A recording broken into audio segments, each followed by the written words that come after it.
अस्सलाम वालेकुम सामाईन, हमारे चैनल उर्दू अदब को सब्सक्राइब कीजिए और कमेंट्स कर हमारी हौसला अफजाई कीजिए और साथ ही साथ बेल आइकन को दबाना ना भूलिए ताकि हमारी हर आने वाली वीडियो की इत्तला आप तक बरवक्त मौसूल हो। शुक्रिया। और अब समाअत फरमाइए। भेड़िए की आवाज। वो एक मामूली सी शाम थी, लेकिन कैप्टन हमीद के लिए बेहद हैरत अंगेज थी। हैरत अंगेज यूं थी कि उसी शाम को एक हैरत अंगेज फर्ज उसे सौंपा गया था।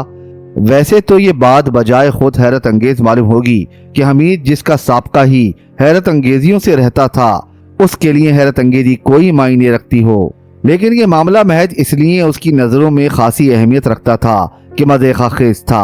अब उसे मज़ेक़ा खेज ही ना कहेंगे तो फिर क्या कहेंगे कि उसका महकमा शादी ब्याह और बरदिखावे वगैरह में दिलचस्पी लेने लगा था।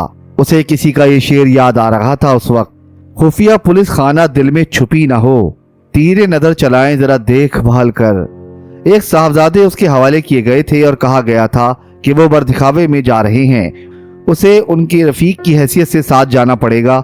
ये हुक्म महकमे के सुपरिटेंडेंट की तरफ से मिला था और उससे कहा गया था कि इस सिलसिले में बकिया अहकामात रवानगी से कबल रेलवे स्टेशन पर मिल जाएंगे। बरदिखावे में जाने वाले नौजवान को कागजी तौर पर उसके हवाले किया गया था। अभी तक उसने उसकी शक्ल नहीं देखी थी। दोपहर के खाने के लिए घर पहुंचा, लेकिन खाने की मेज पर फरीदी से मुलाकात न हो सकी। फरीदी आज सुबह कहीं चला गया था, नाश्ते पर भी उसके साथ नहीं हो सका था। अब उसे बकिया अहकामात का इंतजार था, क्योंकि 5 बजे शाम को रेलवे स्टेशन पर पहुंचना जरूरी था, खाली हाथ नहीं बल्कि सामान्य सफर के साथ। 4:30 बजे तक वो बड़ी बेचैनी से फरीदी का इंतजार करता रहा, लेकिन उसकी वापसी न होनी थी, न हुई। फिर वो शदीद तरीन झुंझलाहट के आलम में घर से रेलवे स्टेशन के लिए रवाना हो गया था। उसे इसकी फिक्र भी नहीं थी कि स्टेशन पर उस नौजवान से मुलाकात की क्या सूरत होगी, कौन तारुफ कराएगा। ये तो मालूम था कि नसीराबाद जाना होगा। वो फर्स्ट क्लास के वेटिंग रूम में दाखिल हुआ। यहाँ 8 अफराद पहले से मौजूद थे। वो एक खाली कुर्सी पर जा बैठा और एक एक का बगौर जायजा लेने लगा। उनमें कोई भी बरदिखावे के मयार पर पूरा ना उतर सका। 8 मामर थे। कुछ देर बाद उसने महसूस किया कि एक कवील जुस्सा बूढ़ा आदमी उसे बड़े गौर से देख रहा है। उसके सर और दाढ़ी के बाल बिल्कुल सफेद थे, लेकिन चेहरे पर जवानों की सी तवानाई थी। कुछ देर बाद ट्रेन की आमद की तिलाई घंटी बजी और वो बूढ़ा आदमी हमीद को घूरता हुआ सीधा हो बैठा। ठीक उसी वक्त उसके अपने महकमे का एक आदमी वेटिंग रूम में दाखिल हुआ। ये सुपरिटेंडेंट का पीए था। उसने हमीद की तरफ देखा और आंखों ही आंखों में उसी बूढ़े की जानिब इशारा करके उल्टे पांव बाहर निकल गया। हमीद ने तवील सांस ली। तो ये बूढ़ा खूसट जा रहा है बरदिखावे में और उसे उसकी रफाकत करनी पड़ेगी। उसने सोचा, बरखुरदार, तुम भी क्या याद करोगे? अगर इस रफाकत की यादें तुम्हें जिंदगी भर ना तड़पाएं तो सही। बूढ़े के उठते ही वो भी उठ गया और फिर उसके पीछे ही पीछे वेटिंग रूम से निकलकर प्लेटफॉर्म पर आया था। गाड़ी अभी नहीं आई थी। बूढ़ा प्लेटफॉर्म की एक बेंच पर बैठ गया। हमीद टहलता रहा, लेकिन बूढ़े को एक पल के लिए भी नजरों से ओझल ना होने दिया। एक जगह अचानक सार्जेंट रमेश से मुठभेड़ हो गई और वो उसके साथ में एक छोटा सा सूटकेस और एक लिफाफा थमाकर रुखसत हो गया। एक सूटकेस वो खुद साथ लाया था, फिर उस दूसरे सूटकेस की क्या जरूरत थी? लिफाफे पर उसका नाम तहरीर था और राइटिंग फरीदी की थी। उसने लिफाफा जेब में डाल लिया और उसी जगह वापस आ गया जहां अपना सूटकेस रखा था। इतने में ट्रेन आ पहुंची। बूढ़े ने अपना सूटकेस उठाया और एक एयर कंडीशन कूपे के सामने आ रुका। फिर हमीद ने उसे उसमें दाखिल होते देखा। वो जहां था वहीं ठहरा रहा और अब उसने जेब से लिफाफा निकाल कर चेक किया। तहरीर फरीदी ही की थी। उसने लिखा था, सुपरिटेंडेंट की ख्वाहिश है कि तुम्हें तन्हा काम करने के भी मौके दिए जाएं। इस सूटकेस में मेकअप का सामान है। खुद एतमादी के साथ हालात का मुकाबला करना है। हमीद ने तवील सांस ली और खत फाड़ कर डस्टबिन में डाल दिया और खुद भी उसी कूपे की तरफ बढ़ा, लेकिन उसके पास ना तो रिजर्वेशन की रसीद थी और ना टिकट था। वो कूपे के करीब पहुंचा ही था कि सुपरिटेंडेंट का पीए फिर दिखाई दिया, जो ट्रेन कंडक्टर के साथ उसी तरफ आ रहा था। ट्रेन कंडक्टर ने करीब पहुंचकर हमीद से कहा, मेरे साथ तशरीफ लाइए जनाब। और फिर वो भी उसके साथ उसी 3 सीटर के कूपे में दाखिल हुआ था। बूढ़ा अपनी सीट पर नीम दराज नजर आया। कंडक्टर दूसरी सीट की तरफ इशारा करके बाहर चला गया। हमीद ने सीट पर बैठते वक्त सिरहाने लगे हुए कार्ड पर नजर डाली थी, जिस पर तहरीर था, नवाबजादा साजिद हमीद। उसने बुरा सा मुंह बनाया और बूढ़े की तरफ देखने लगा। दफतन बूढ़ा हंसकर बोला, मैंने आपको पहली नजर में पहचान लिया था योर हाइनेस। क्या मतलब? हमीद का लहजा सख्त था। میں آپ کے خاندان کا پرانا نمک خوار ہوں. آپ کے دادا حضور اعتماد الدولہ کی خدمت میرے باپ نے کی تھی. اعتماد الدولہ؟ بس فی الحال خاموش رہیے, ٹرین کو چلنے دیجیے, پھر اطمینان سے گفتگو ہوگی. میں آپ کے والد حضور کا ممنون ہوں کہ انہوں نے مجھ پر اس حد تک اعتماد کیا. تعارف حاصل کرنے کا یہ گھٹیا طریقہ ہے؟ حمید غرایا. بوڑھا مسکرا کر خاموش ہو گیا. ویسے اس کی گفتگو نے حمید کو الجھن میں ڈال دیا تھا. اتنے میں ایک شعلہ جوالا جین اور جیکٹ ملبوس کوپے میں داخل ہوئی. اس کے ساتھ پیچھے ایک قلی سامان اٹھائے ہوئے اندر آیا تھا. لڑکی نے اچٹی سی نظر ان دونوں پر ڈالی اور سامنے والی برتھ پر بیٹھ گئی. قلی اس کا سامان رکھ چکا تو اس نے پرس سے 5 کا ایک نوٹ نکال کر قلی کی طرف بڑھاتے ہوئے کہا, کیپ دا چینج. جی میم صاحب, باقی پیسہ تم رکھ لو. وہ جھلا کر بولی, جاہل اتنی بھی انگریزی نہیں سمجھ سکتے. سلام میم صاحب. قلی نے بڑے ادب سے اسے سلام کیا اور باہر نکل گیا. تیکھے نقوش والی اس لڑکی نے حمید کو سچویشن سے بیگانہ کر دیا. وہ اپنی الجھن کو پس پشت ڈال کر پوری طرح اس کی طرف متوجہ ہو گیا تھا. دفتن بوڑھا آدمی کھکارا اور حمید چونک کر اسے دیکھنے لگا. بوڑھے کی آنکھوں میں کچھ ایسے تاثرات تھے جیسے وہ اسے اس دلچسپی سے باز رکھنا چاہتا ہو. کیا بات ہے؟ حمید نے بوڑھے کو انگریزی میں مخاطب کیا اور لڑکی بے ساختہ ہنس پڑی. دونوں کی نظریں ملی اور لڑکی نے بڑی ڈھٹائی سے کہا, کیا تم اپنے جاہل نہ ہونے کا ثبوت پیش کرنا چاہتے ہو؟ کیا مطلب؟ حمید نے بگڑے ہوئے موڈ کا مظاہرہ کیا. کہ یہی بات تم اردو میں نہیں کہہ سکتے تھے. میں اجنبیوں سے بے تکلف ہونا پسند نہیں کرتا. حمید بد اخلاقی پر اتر آیا. اچانک بوڑھا دخل اندازی کر بیٹھا. اس نے لڑکی سے کہا, محترمہ برائے کرم بات نہ بڑھائیے. پرنس کی خوش مزاجی ان کی بہتر صحت کے لیے ضروری ہے. پرنس؟ لڑکی کی آنکھیں حیرت سے پھیل گئیں اور اتنے میں گاڑی بھی چل پڑی.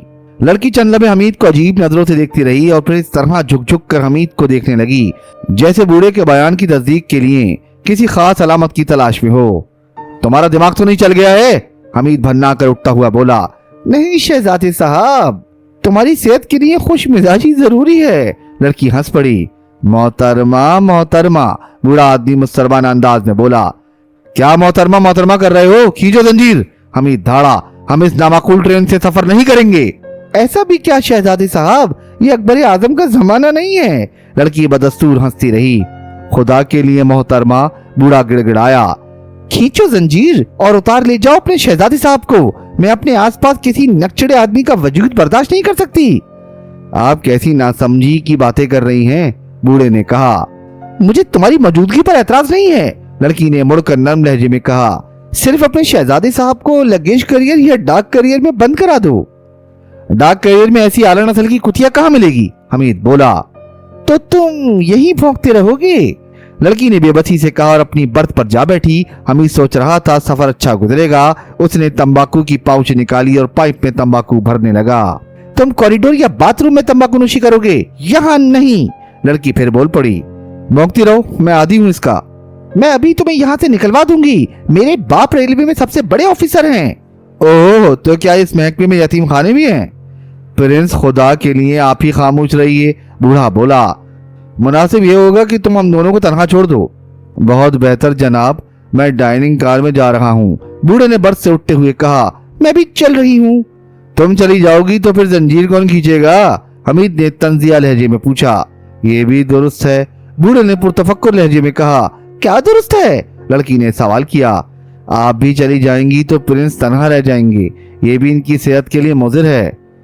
تو کیا میں تمہارے پرنس کے باپ کی نوکر ہوں؟ وہ جھلا کر بولی. انسانی ہمدردی محترمہ. حمید ٹھنڈی سانس لے کر بولا. آپ مجھے تنہا نہیں چھوڑ سکتی. ابھی ابھی میں نے آپ کے چہرے میں یونان کی سائیکی کی جھلک دیکھی تھی. اب میں آپ کا احترام کروں گا. مجھے تم دونوں ہی فراڈ معلوم ہوتے ہو. جی نہیں, صرف میں فرہاد ہوں. حمید نے بوڑھے کی طرف دیکھ کر کہا. ان کی عمر اب اس قابل نہیں رہی. تم سچ مچ بہت بدتمیز ہو. محترمہ محترمہ, بوڑھا گڑگڑایا. میں کنڈکٹر کے پاس جا رہی ہوں. مجھ جیسے ذی عزت آدمی کو چھوڑ کر؟ حمید نے سوال کیا, لیکن وہ مزید کچھ کہے بغیر بوگیوں کو ملانے والے دروازے سے نکل گئی. یور ہائنس, خاموش رہو اور بیٹھ جاؤ. حمید دھاڑا. اور اب مجھے بتاؤ کہ اعتماد الدولہ کے بیٹے کا کیا نام ہے؟ حضور حضور, کیا آپ اپنے والد حضور کا نام نہیں جانتے؟ ہم اگر اتنے بے خبر نہ ہو تو پرنس کیوں کہلائیں؟ نواب اقتدار الدولہ جناب. اور ہم صرف ساجد امیر ہیں, ہم کوئی دولہ کیوں نہیں ہے؟ آپ تو دولہا ہیں میرے حضور. اس پر حمید کا ماتھا پوری طرح ٹھنکا تھا तो क्या उसे बेवकूफ बनाया गया है। बड़े मियाँ सच सच बताओ तुम कौन हो, वरना उठाकर ट्रेन से बाहर फेंक दूंगा। बूढ़े की आंखों में बदमज़गी के आसार नजर आए और उसने जेब से अपना कार्ड निकालकर उसके हाथ पर रख दिया। कार्ड पर तहरीर था, Abdul Rauf Samdani, manager lucky corporation. फिर तुम दादा के नमकख्वार कैसे हुए? हमीद ने भन्ना कर पूछा। मेरे बाप उनकी सरकारी मुलाजिम थे। मैंने कुछ दिनों तक आपके वालिद हुजूर की खिदमत की है। उसके बाद वहां से आबोदाना उठ गया था, बिजनेस लाइन में पड़ गया। मैं दरअसल इस कॉर्पोरेशन का सबसे बड़ा हिस्सेदार भी हूँ। अपने वालिद हुजूर का ये खत लीजिए।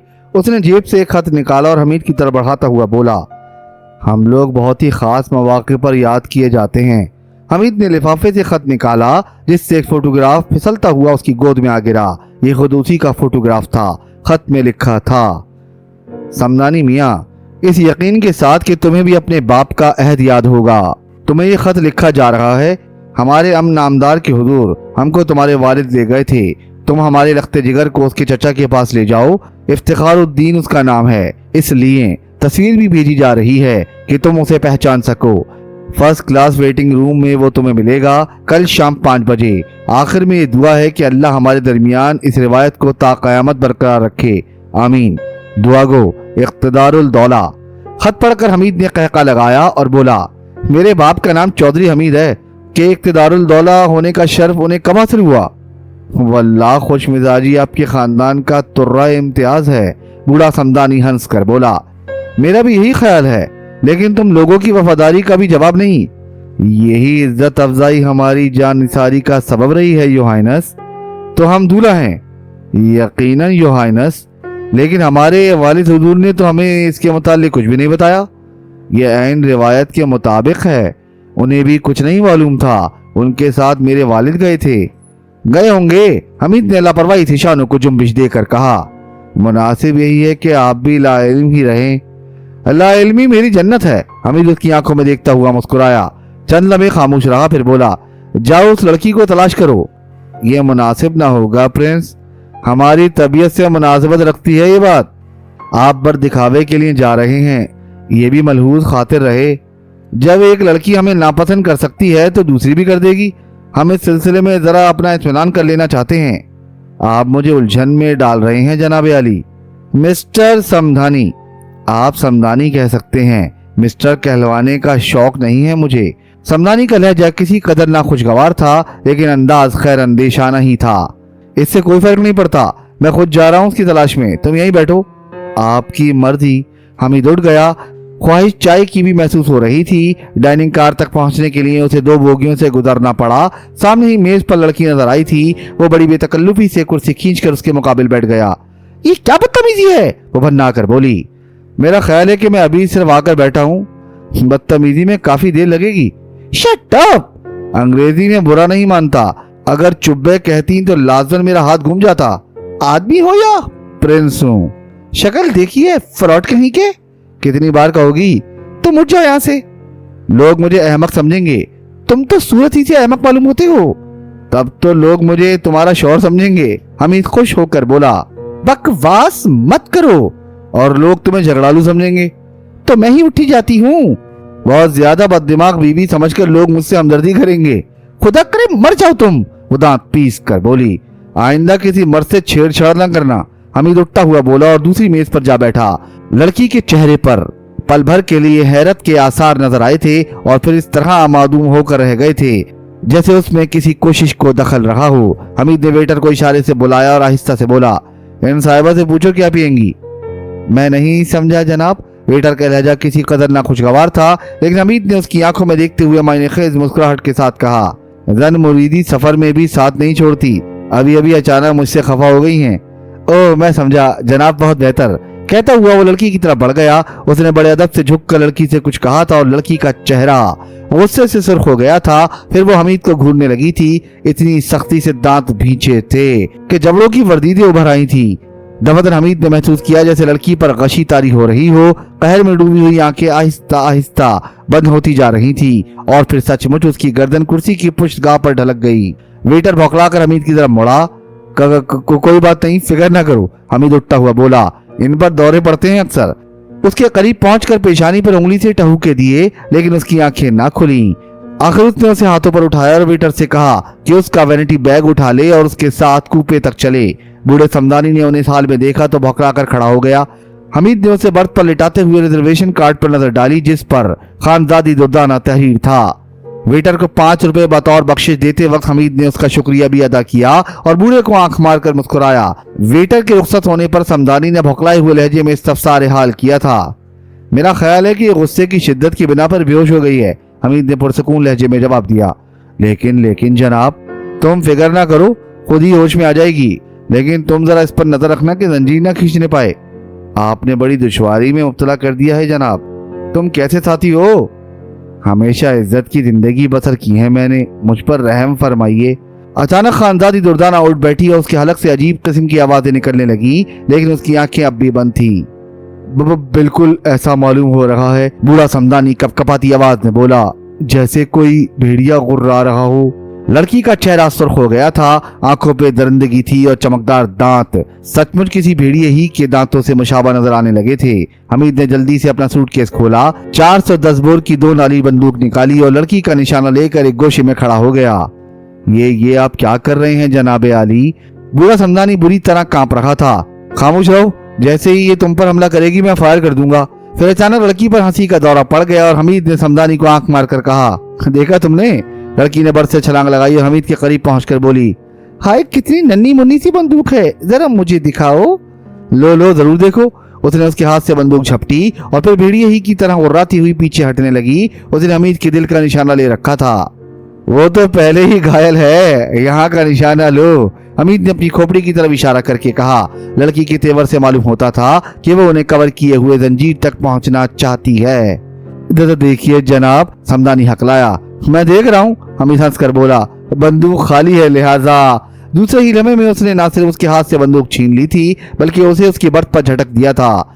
बर्थ पर गिरकर वो उसे बुरा भला कहने लगी और समदानी हमीद के आगे हाथ जोड़कर खड़ा हो गया। खुदारा रहम कीजिए, इस वक्त आप एतमादुद्दौला बहादुर ही की तरह खिलंडरे नजर आ रहे हैं। एतमादुद्दौला? लड़की दफातन उठ बैठी, उसकी आंखों में हैरत के आसार थे। जी हाँ, ये उनके पोते हैं, समदानी कपकपाती हुई आवाज में बोला। बकवास, वो तो मेरे दादा थे, लड़की भन्ना कर बोली। आखिर तुम लोग मेरा मजाक क्यों उड़ाना चाहते हो?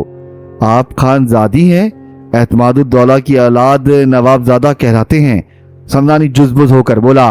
वो मेरे दादा के भाई थे। नहीं, समदानी उछल पड़ा, और इसीलिए मैंने चाहा था कि तुम लोग मुझसे ना उलझो। मेरे बाप को इल्म हो जाए तो तुम्हें जिंदा नहीं छोड़ेंगे। आपका मतलब है खान जफरयाब? हूँ, तो तुम मेरे बाप के नाम से भी वाकिफ हो? अच्छा लड़की, अब बकवास बंद करो, हमीद पैर पटक कर बोला। हम किसी कदर गुनूदगी महसूस कर रहे हैं। अगले स्टेशन पर तुम दोनों पुलिस की हिरासत में होगे।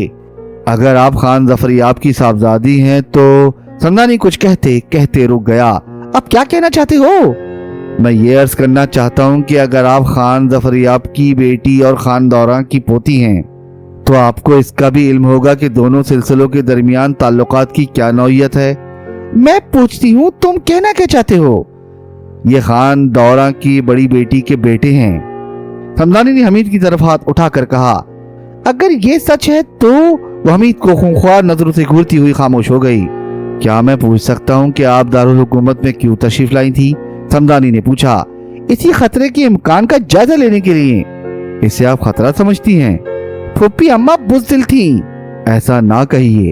वो फिर हमीद को घूरने लगी और कुछ देर बाद बोली, तो ये बेवकूफ आदमी हमारे घर जा रहा है, लेकिन ठहरो, इस घराने में साजिद हमीद नामी कोई आदमी नहीं है।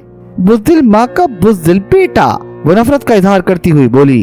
इस बार हमीद भड़क उठा। उसे बिल्कुल ऐसा ही महसूस हुआ था जैसे उसने सचमुच उसकी अपनी माँ को कहा हो। तुम जुबान बंद करो वरना उठाकर बाहर फेंक दूंगा। Shut up. हमीद उसकी तरफ बढ़ा ही था कि समदानी बीच में आता हुआ बोला, आप सब्र सुकून के साथ बैठ जाइए जनाबे आली। मेरा ख्याल है कि खान जफरयाब की कोई दूसरी बेटी नहीं। तुम ठीक समझे बूढ़े खबीस। लड़की आपे से बाहर हुई जा रही थी। मैं इस खानदान का कदीम नमक ख्वार हूँ, आपकी किसी बात का बुरा नहीं मानूंगा, बूढ़े समदानी ने मुस्कुरा कर कहा। लड़की फिर कुछ न बोली। हमीद की समझ में नहीं आ रहा था कि अब उसे क्या करना चाहिए। उसे अपनी बर्थ की तरफ वापस आना पड़ा था। लड़की की आंखों में तनफ्फुर के साए गहरे होते जा रहे थे। बूढ़ा समदानी घगियाने लगा। खानजादी साहिबा, मुझे बेहद अफसोस है कि हमारी मुलाकात इन हालात में हुई। खानदानी रिवायत के मुताबिक प्रिंस इफ्तिखारुल दौला अपने चचा की हुजूर बारियाबी के लिए तशरीफ ले जा रहे हैं। खान दौरा की घड़ी के दरो दीवार शाहिद हैं कि एतमादुद्दौला की औलाद रिवायत की पाबंद रही है। लड़की कुछ ना बोली। वो उन दोनों में से किसी की तरफ भी नहीं देख रही थी। दफतन हमीद बोला, खान दौरा, खान जफरयाब और गालिबन तुम्हारे भाई का नाम खानसामा होगा। Shut up you dirty swine. लड़की धाड़ी। आवाज बुरी नहीं है, हमीद ने समदानी की तरफ देखकर कहा। मैं 10 बस्ता गुजारिश करूंगा। तुम खामोश बैठो, हमीद ने गुस्सीले लहजे में कहा। बेहतर यही होगा। लड़की भी समदानी को घूरती हुई बोली, मैं इस अहमक से बराए रास्त गुफ्तगू करना चाहती हूँ। ये रिवायत के खिलाफ होगा। मैं लानत भेजती हूँ इस रिवायत पर, समझे? अब मैं इस सिलसिले में कतन कोई गुफ्तगू नहीं करना चाहता, लेकिन मैं गुफ्तगू करना चाहती हूँ। मैं प्रिंस को खान जफरयाब की खिदमत में पेश करके अपने फर्ज से सबकदोश हो जाऊंगा। समदानी बोला, अब ये शख्स जिंदगी भर इनकी खिदमत में पेश नहीं हो सकेगा। लड़की ने कहा और छल कर बर्थ से उठ गई। वो फिर बोगियों को मिलाने वाले दरवाजे की तरफ जा रही थी। हमीद इस सफामी अंदाज में समदानी की तरफ देखने लगा। मैं क्या बताऊं प्रिंस, समदानी भराई हुई आवाज में बोला। खुद मेरी अकल चकरा कर रह गई है। सोच भी नहीं सकता था कि आप दोनों एक साथ सफर करेंगे। ओ चचा, जो कुछ भी कहना है एक ही बार में कह जाओ। क्यों मुझे भी मखबूतुल हवास कर रहे हो? हमीद पेशानी पर हाथ मार कर बोला। ये तर्ज तुखातिब आपके शयान शान नहीं है। अच्छा तो मैं फिर जा रहा हूँ उसके पीछे। अब ये आपका फर्ज है कि आप मंगेतर की निगहदाश्त खुद करें। मंगेतर? क्यों हवास बाख्ता हो रहे हो बड़े मियाँ? आपकी तेज मिजाजी ही की बिना पर इख्तिदारुल दौला बहादुर ने आपको असल मामले से अल्लाह इल्म रखा होगा। आप दुनिया के किसी हिस्से में भी पले बड़े हों, लेकिन आपकी शादी इसी दस्तूर के मुताबिक होगी जो सैकड़ों साल से आपके खानदान में चला आ रहा है। भला मैं दुनिया के किस हिस्से में पला बड़ा हूँ? फ्रांस में जनाबे आली। क्या आप मुझे इस कदर लाइल्म समझते हैं? आप सिर्फ 5 साल के थे जब इख्तिदारुल दौला ने आपको एक हमदर्द फ्रांसीसी के हवाले कर दिया था। क्या मैं गलत कह रहा हूँ? ठीक है, हमीद बोला। और आप पिछले महीने तशरीफ लाए हैं। आपके इज़्ज़ा आपको इस वक्त तक नहीं पहचान सकते जब तक कि उन्हें आपकी शख्सियत से आगाह न किया जाए। कुदरती बात है। हमीद ने लापरवाही से शानों को जुम्बिश दी। अब बाइस तशवीश ये है जनाबे आली के साहबजादी इधर क्यों तशरीफ लाई थी, और फिर तनहा। मैं तो सोच भी नहीं सकता था कि खान दौरा की औलाद इतनी आजाद ख्याल हो सकती है। तो ये हमारे यहाँ क्यों नहीं गई? मुझे अफसोस है कि इख्तिदारुल दौला ने आपको हालात से इस हद तक बेखबर रखा। मुझे हालात की परवाह नहीं समदानी साहब। हर किस्म के हालात से निपटना मेरी हॉबी है, खा पहले से इनका इल्म हो या ना हो। हमीद भाई आंख दबा कर बोला। जवाब में समदानी कुछ कहने ही वाला था कि दोदाना आंधी और तूफान की तरह कूपे में दाखिल हुई। तो ये हजरत मेरे मंगेतर हैं। वो हमीद की तरफ उंगली उठाकर बोली। डाइनिंग कार का वेटर भी सख्त नामाकूल वाक़या हुआ है। वो तो तुम्हें मेरी बीवी समझता था। हमीद बोला। तुम खामोश रहो, मैं इनसे गुफ्तगू कर रही हूँ। लड़की ने समदानी की तरफ इशारा किया। मुनासिब यही होगा मोहतरमा, समदानी ने कहा। इस बार उसका लहजा सर्द था। क्या तुम्हें अपने आका इख्तिदारुल दौला के बेटे की जिंदगी अजीज है? क्यों नहीं। तो फिर अगले स्टेशन पर उतर जाओ और वहीं से अपने शहर वापस चले जाना। जी नहीं, हमीद बोल पड़ा। अब तो अपने चचा हुजूर की खिदमत में जरूर पेश किया जाऊंगा। इससे पहले ही आपकी गर्दन कट जाएगी। लड़की भन्ना कर बोली। इस पर हमीद ने समदानी की तरफ देखकर ठंडी सांस ली और सवाल किया। अब हमें क्या करना चाहिए अंकल समदानी? आप बुज़दिल तो नहीं है प्रिंस? मैं तुम्हें बजोरे शमशीर हासिल करूंगा। हमीद ने लड़की को घूरते हुए कहा और अपने दाहिने बाजू की मछली पर हाथ फेरने लगा। मैंने आगाह कर दिया है खतरे से, अब तुम जानो। लड़की ने कहा और बर्थ पर नींद दराज हो गई। समदानी हमीद के करीब आ बैठा और आहिस्ता आहिस्ता कहने लगा। मैं सख्त उलझन में पड़ गया हूँ प्रिंस। पता नहीं ऐसे हालात में इख्तिदारुल दौला बहादुर क्या करते। जाओ अपने बर्थ पर जाओ। इस वक्त तुम इख्तिदारुल दौला की हुजूर में नहीं हो। अब तुम्हें मेरे अहकामात का पाबंद रहना होगा। बजा इरशाद हुआ। समदानी ने कहा और उठकर अपनी बर्थ पर जा बैठा। लड़की ने आंखें बंद कर ली थी, लेकिन उसके नथने फूले हुए थे और चेहरा सुर्ख था। गालिबन अंदर ही अंदर खौल रही थी। हमीद ने सोचा खासी दिलचस्पी रहेगी, लेकिन आखिर है ये क्या चक्कर। महकमा सुराग रसानी के सुपरिटेंडेंट को शादी ब्याह से क्या सरोकार। नवाब इख्तिदारुल दौला का नाम उसने सुना था, कभी रहे होंगे नवाब। अब तो एक्सपोर्ट इंपोर्ट के चक्कर में पड़े हुए थे। कुछ भी हो, मामला गंभीर मालूम होता है। हमीद सोचता और लड़की को घूरता रहा, जो बदस्तूर आंखें बंद किए बर्थ पर नींद दराज थी। दवतन हमीद ने समदानी को इशारा किया कि वो वहां से चला जाए। उसने बिल्कुल मशीनी तौर पर उसके इस हुक्म की तामील की थी। इतनी आहिस्तगी से दूसरी तरफ चला गया था कि लड़की को इल्म ना हो सका। मोहतरमा, कुछ देर बाद हमीद ने उसे आवाज दी और वो आंखें खोलकर सीधी हो बैठी। क्या बात है? वो गुर्राई। गुजारिश है कि मुझे रिवायत से नफरत है। मैंने तैयार कर लिया था कि मैं इस कदीम खानदानी रिवायत को तोड़ दूंगा। सचमुच? दवतन लड़की का चेहरा खिल उठा। हाँ, लेकिन तुम्हें देख लेने के बाद मैंने अपना इरादा तर्क कर दिया है। क्या मतलब? अगर अब मैंने इस रिवायत को तोड़ दिया तो मुझे जिंदगी भर अफसोस रहेगा। मैं सोच भी नहीं सकता था कि तुम इतनी खूबसूरत होगी। Shut up! बुरा नहीं मानना, फ्रांस की बीवियां अपने शौहरों की पिटाई तक कर देती हैं और मैं उसी माहौल में पला बड़ा हूँ। इस ख्याल को दिल से निकाल दो कि मुझे हासिल कर सकोगे। लाशें गिर जाएंगी। क्या कोई जिन आशिक हो गया है तुम पर? मैं कहती हूँ बकवास बंद करो। तुम कोई फ्रॉड हो जिसकी जिंदगी बचपन से अब तक फ्रांस में गुजरी हो। वो इतनी बामहावरा उर्दू नहीं बोल सकता। ये नामुमकिन है दुर्दाना बेगम। मैं जर्मनों के से लहजे में जर्मन बोल सकता हूँ और फ्रांसीसियों की तरह फ्रांसीसी। उर्दू का माहौल वहाँ तुम्हें कैसे मिला होगा? वो खातून जो मेरी अतालिक थी, उनका ससुराली सिलसिला नस्ब लखनऊ के एक मीर साहब से मिलता था। बकवास! मादाम पुंदरी मीर कहलाती हैं। उनके शौहर मीर तारिक अली उर्दू के एक बुलंद पाया अदीब हैं। अपनी उर्दू के लिए मैं उन्हीं का रहीने मिन्नत हूँ।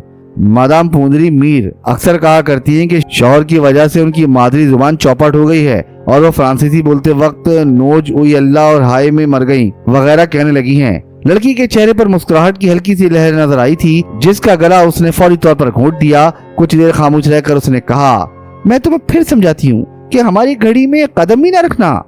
अगर चचा हुजूर इस किस्म की कोई पाबंदी लगाएं तो सर आंखों पर। अच्छी बात है, खुद भुगतोगे। ये जनाना बंदूक जो साथ लिए फिरते हो काम ना आएगी। मैंने 303 पर निशाने की मशक की है। अरे वो 410 बोर तो मैं लड़कियों को खुश करने के लिए साथ रखता हूँ। इतनी छोटी सी बंदूक देखकर वो बेकाबू हो जाती हैं। वो बुरा समूह बनाकर बोली, हमारे असला खाने में भांत भांत की बंदूकें और राइफलें हैं। मैं तो तोप से भी नहीं डरता। तुमसे शादी करके रहूंगा। बकवास बंद। मैं इस सिलसिले में अब और कुछ नहीं सुनना चाहती। हमीद पाइप में तंबाकू भरने लगा। उसके चेहरे से जाहिर हो रहा था जैसे लड़की की बातों से जरा बराबर भी मुतासिर ना हुआ हो। कुछ देर बाद उसने पाइप का कश लेकर कहा, इक़्तिदारुल दौला बहादुर मुझे गोली मार देंगे अगर मैं चचा जफरयाब की हुजूर पेशी से पहले ही भाग निकला। तुम अब्बा हुजूर तक नहीं पहुंच सकोगे। उन तक पहुंच जाने का मतलब यह होगा कि मेरी शिकस्त हो गई। क्या मैं तुम्हारे काबिल नहीं हूँ? मैं अब तुम्हारी किसी बात का जवाब नहीं दूंगी। तुम इतनी अच्छी हो कि तुम्हारा दिल नहीं दुखाना चाहता। तो फिर मेरी समझ में नहीं आता कि मुझे क्या करना चाहिए। अगर तुम संजीदगी से सुनो तो मैं इस सिलसिले में कुछ कहना चाहती हूँ। जरूर कहो, मैं सुनूंगा। तुम अब्बा हुजूर के सामने पहुंचकर इनकार कर सकते हो। कह सकते हो कि तुम फ्रांसीसी लड़की से शादी करोगे। देसी लड़कियों से तुम्हारा निभा नहीं हो सकेगा। तदबीर तो ठीक है, लेकिन यकीन करो ऐ मेरी बिनते हम, तुम पर से दर्जनों फ्रांसीसी लड़कियां निसार की जा सकती हैं। इस बार उसने हमीद को बनावटी गुस्से से घूरा था, लेकिन कुछ बोली नहीं थी। गाड़ी के बाहर अंधेरा फैल चुका था। थोड़ी देर बाद समदानी वापस आ गया और उसने दोनों ही पर मुतय्यराना नजरें डाली, क्योंकि वो अपनी अपनी बर्थ पर सुकून से नींद दराज थे। लड़की अंग्रेजी का कोई रिसाला देख रही थी और हमीद पाइप के हल्के हल्के कश ले रहा था। नसीराबाद के स्टेशन पर उतरना था। रात के 9 बज रहे थे और 10 मिनट बाद वो नसीराबाद पहुंचने वाले थे। दफतन लड़की ने हमीद को मुखातिब करके कहा, मैं स्टेशन पर रुककर रेल कार का इंतजार करूंगी। जिस डॉक्टर के लिए दारुल हुकूमत गई थी वो मेरे बाद रेल कार से रवाना हुआ होगा। डॉक्टर क्यों? अब्बा हुजूर के लिए। वो अलील हैं। तो क्या हम भी ठहरेंगे तुम्हारे साथ? हरगिज नहीं, तुम दौरा नगर जाओगे। स्टेशन पर बाहर टैक्सियां मौजूद होंगी। लेकिन हम तो तुम्हारे साथ ही जाना चाहते हैं। नवाबजादा साजिद हमीद ये नामुमकिन है, लड़की ने तल्ख लहजे में कहा। बात बढ़ाने की जरूरत नहीं प्रिंस, वही कीजिए जो साहबजादी कह रही हैं। समदानी बोल पड़ा। ठीक है, हमीद ने कहा और सख्ती से होंठ भींच लिए। ट्रेन की रफ्तार कम होती जा रही थी। लड़की अपना सामान इकट्ठा करने लगी। समदानी अपने और हमीद के सामान की देखभाल कर रहा था। दूसरी बात, दफतन लड़की हाथ उठाकर बोली, अगर कोई भी रिसीव करने आए तो ऐसे बन जाना जैसे हम एक दूसरे के लिए कतई अजनबी हो। उससे हरगिज न कहना कि तुम्हें भी दौरा नगर जाना है और तुम लोग कौन हो। बहुत बेहतर मोहतरमा, समदानी ने बड़े अदब से कहा। ट्रेन रुक गई। वो नीचे उतरे। दुर्दाना को रिसीव करने कई आदमी आए थे। समदानी हमीद समेत अलग जा खड़ा हुआ। दुर्दाना उन लोगों से कुछ कह रही थी जो उसे लेने आए थे। फिर हमीद ने उन्हें वेटिंग रूम की तरफ जाते देखा। अब क्या ख्याल है जनाब समदानी साहब? हमीद ने ठंडी सांस लेकर पूछा। अब हमें बाहर चलना चाहिए जनाब आली। दौरा नगर यहाँ से 15 मील के फासले पर है। टैक्सियाँ और बसें चलती हैं। रात इतनी खुशगवार है कि हम ऊँट गाड़ी पर सफर करना पसंद करेंगे। ऊँट गाड़ियाँ तो यहाँ नहीं होती जनाब, लिहाजा पैदल। ये आप क्या फरमा रहे हैं जनाब? मतलब ये कि 15 मील? ऐसी खूबसूरत लड़की के लिए हम 15,000 मील भी पैदल चल सकते हैं। लेकिन मैं बूढ़ा आदमी हूँ जनाब। क्या तुम्हें कभी किसी से मोहब्बत हुई है? क्यों आप मुझ बूढ़े का मजाक उड़ा रहे हैं? मोहब्बत के बगैर ही पहाड़ सी जिंदगी गुजार आए हो। प्रिंस, मुझ पर रहम कीजिए। अगर पहले कभी इत्तेफाक नहीं हुआ तो अब ट्राई करो। वाकई आप मुझ बूढ़े का मजाक उड़ा रहे हैं, लेकिन यकीन कीजिए कि इक़्तिदारुल दौला बहादुर इसे पसंद नहीं फरमाएंगे। वो बुजुर्गों का अदब करते हैं, खा वो उनके खादिम ही क्यों ना हो। इस बार समदानी का लहजा किसी कदर ना खुशगवार हो गया था। उसने झुककर अपना सूटकेस उठाया और दूसरा हाथ हमीद के सूटकेस की तरफ बढ़ाया ही था। इस हद तक बूढ़ों का लिहाज जरूर करता हूँ कि उन्हें ज्यादा वजन न उठाने दूं। उसने खुद ही अपना सूटकेस उठाया और दोनों गेट की तरफ बढ़ गए। बाहर मुतादिद टैक्सियां मौजूद थीं और टैक्सी ड्राइवर बिल्कुल तांगे वालों के से अंदाज में आवाजें लगा रहे थे। हमीद ने देखा कि कई ड्राइवर उनकी तरफ झपटे हैं और जैसे ही वो करीब आए उसके हाथ पैर फूल गए और इस लंबे तड़ंगे ड्राइवर पर उसकी नजर जम गई, जो दोनों हाथ बढ़ाकर उन दोनों से सूटकेस ले रखा था। दौरा नगर जाएंगे, हमीद हकलाया। बहुत बेहतर जनाब, मेरी गाड़ी आरामदेह साबित होगी, उसने नर्म लहजे में कहा और वो दोनों उसके पीछे चल पड़े। उसने डिग्गी में उनके सूटकेस रख दिए और पिछली नशिस्त का दरवाजा खोलकर खड़ा हो गया। हमीद गिरता पड़ता टैक्सी में दाखिल हुआ था। समदानी ड्राइवर के बराबर अगली सीट पर जा बैठा। गाड़ी चल पड़ी और हमीद अपनी पेशानी का पसीना खुश्क करने लगा। टैक्सी ड्राइवर की पुष्ट पर उसकी नजर जमी हुई थी, क्योंकि ड्राइवर की वर्दी में ये कर्नल फरीदी था, मेकअप के बगैर। हमीद के लिए ये पहला मौका था कि उसने फरीदी को मेकअप के बगैर किसी पेशावर टैक्सी ड्राइवर के रूप में देखा। हालात कुछ भी रहे हों, लेकिन वो कोई अहम मामला ही हो सकता था जिसकी बिना पर फरीदी ने अपने तरीकेकार में किसी हद तक तब्दीली की थी। हमीद अजीब सी घुटन में मुब्तला हो गया। समदानी की मौजूदगी शिद्दत से खल रही थी। पता नहीं वो कौन था, उसकी मौजूदगी में फरीदी से गुफ्तगू नहीं कर सकता था। दवतनस ने समदानी से पूछते सुना, दौरा नगर में कहाँ तशरीफ ले जाएंगे जनाब? कैसरे दौरा? ओहो।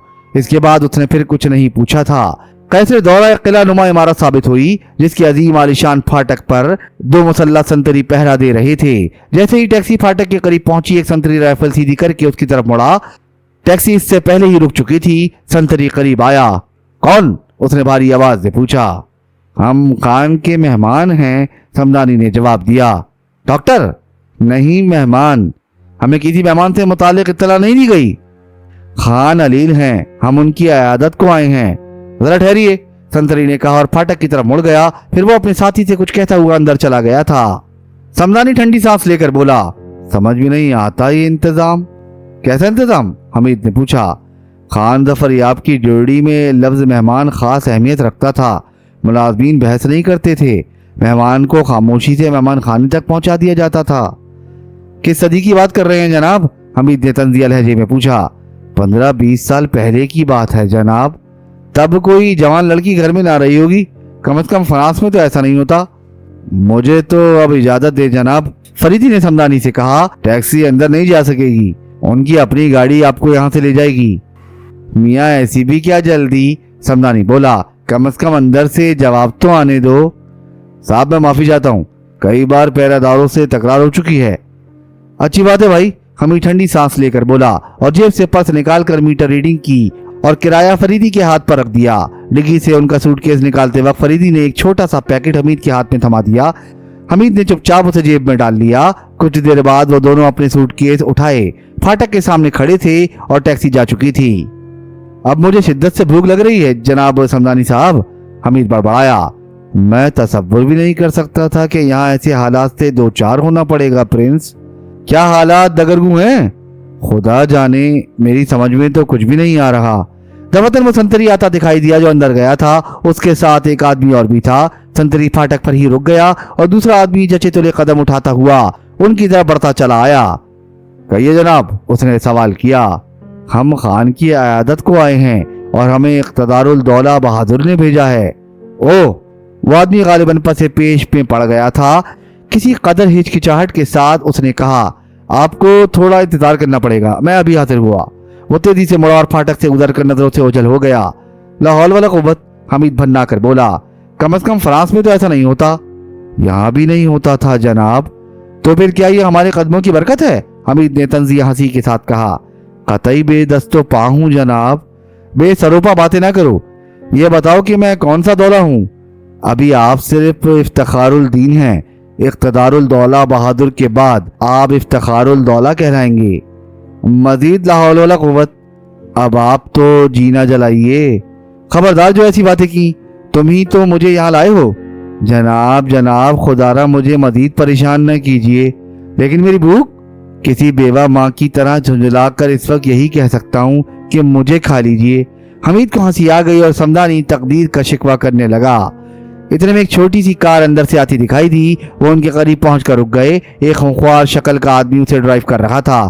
بیٹھ جاؤ، وہ انہیں گھورتا ہوا غرایا۔ وہ خود گاڑی سے نہیں اترا تھا۔ حمید کو اس کا انداز جارحانہ لگا، لیکن وہ پچھلی سیٹ کا دروازہ کھول چپ چاپ اندر بیٹھ گیا۔ لیکن جب سمدانی اگلی سیٹ پر ڈرائیور کے قریب بیٹھنے لگا تو اس نے غرا کر کہا، تم بھی پیچھے جاؤ، میں اس کی جرت نہیں کر سکتا۔ کیوں؟ لیکن قبل اس کے کہ سمدانی اس کیوں کا جواب دیتا، حمید نے تحکمانہ لہجے میں کہا، تم میرے پاس آ جاؤ۔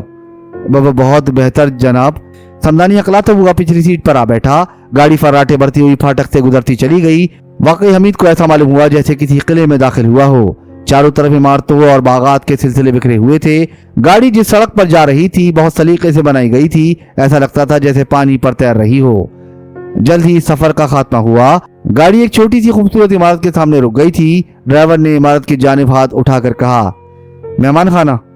حمید اس انداز گفتگو کا مطلب بخوبی سمجھتا تھا۔ اس نے سمدانی سے اتر چلنے کو کہا۔ سخت توہین کی جا رہی ہے، سمدانی کا لہجہ غصیلا تھا۔ وہ دونوں اپنے اپنے سوٹ کیس سنبھالے ہوئے نیچے اتر گئے۔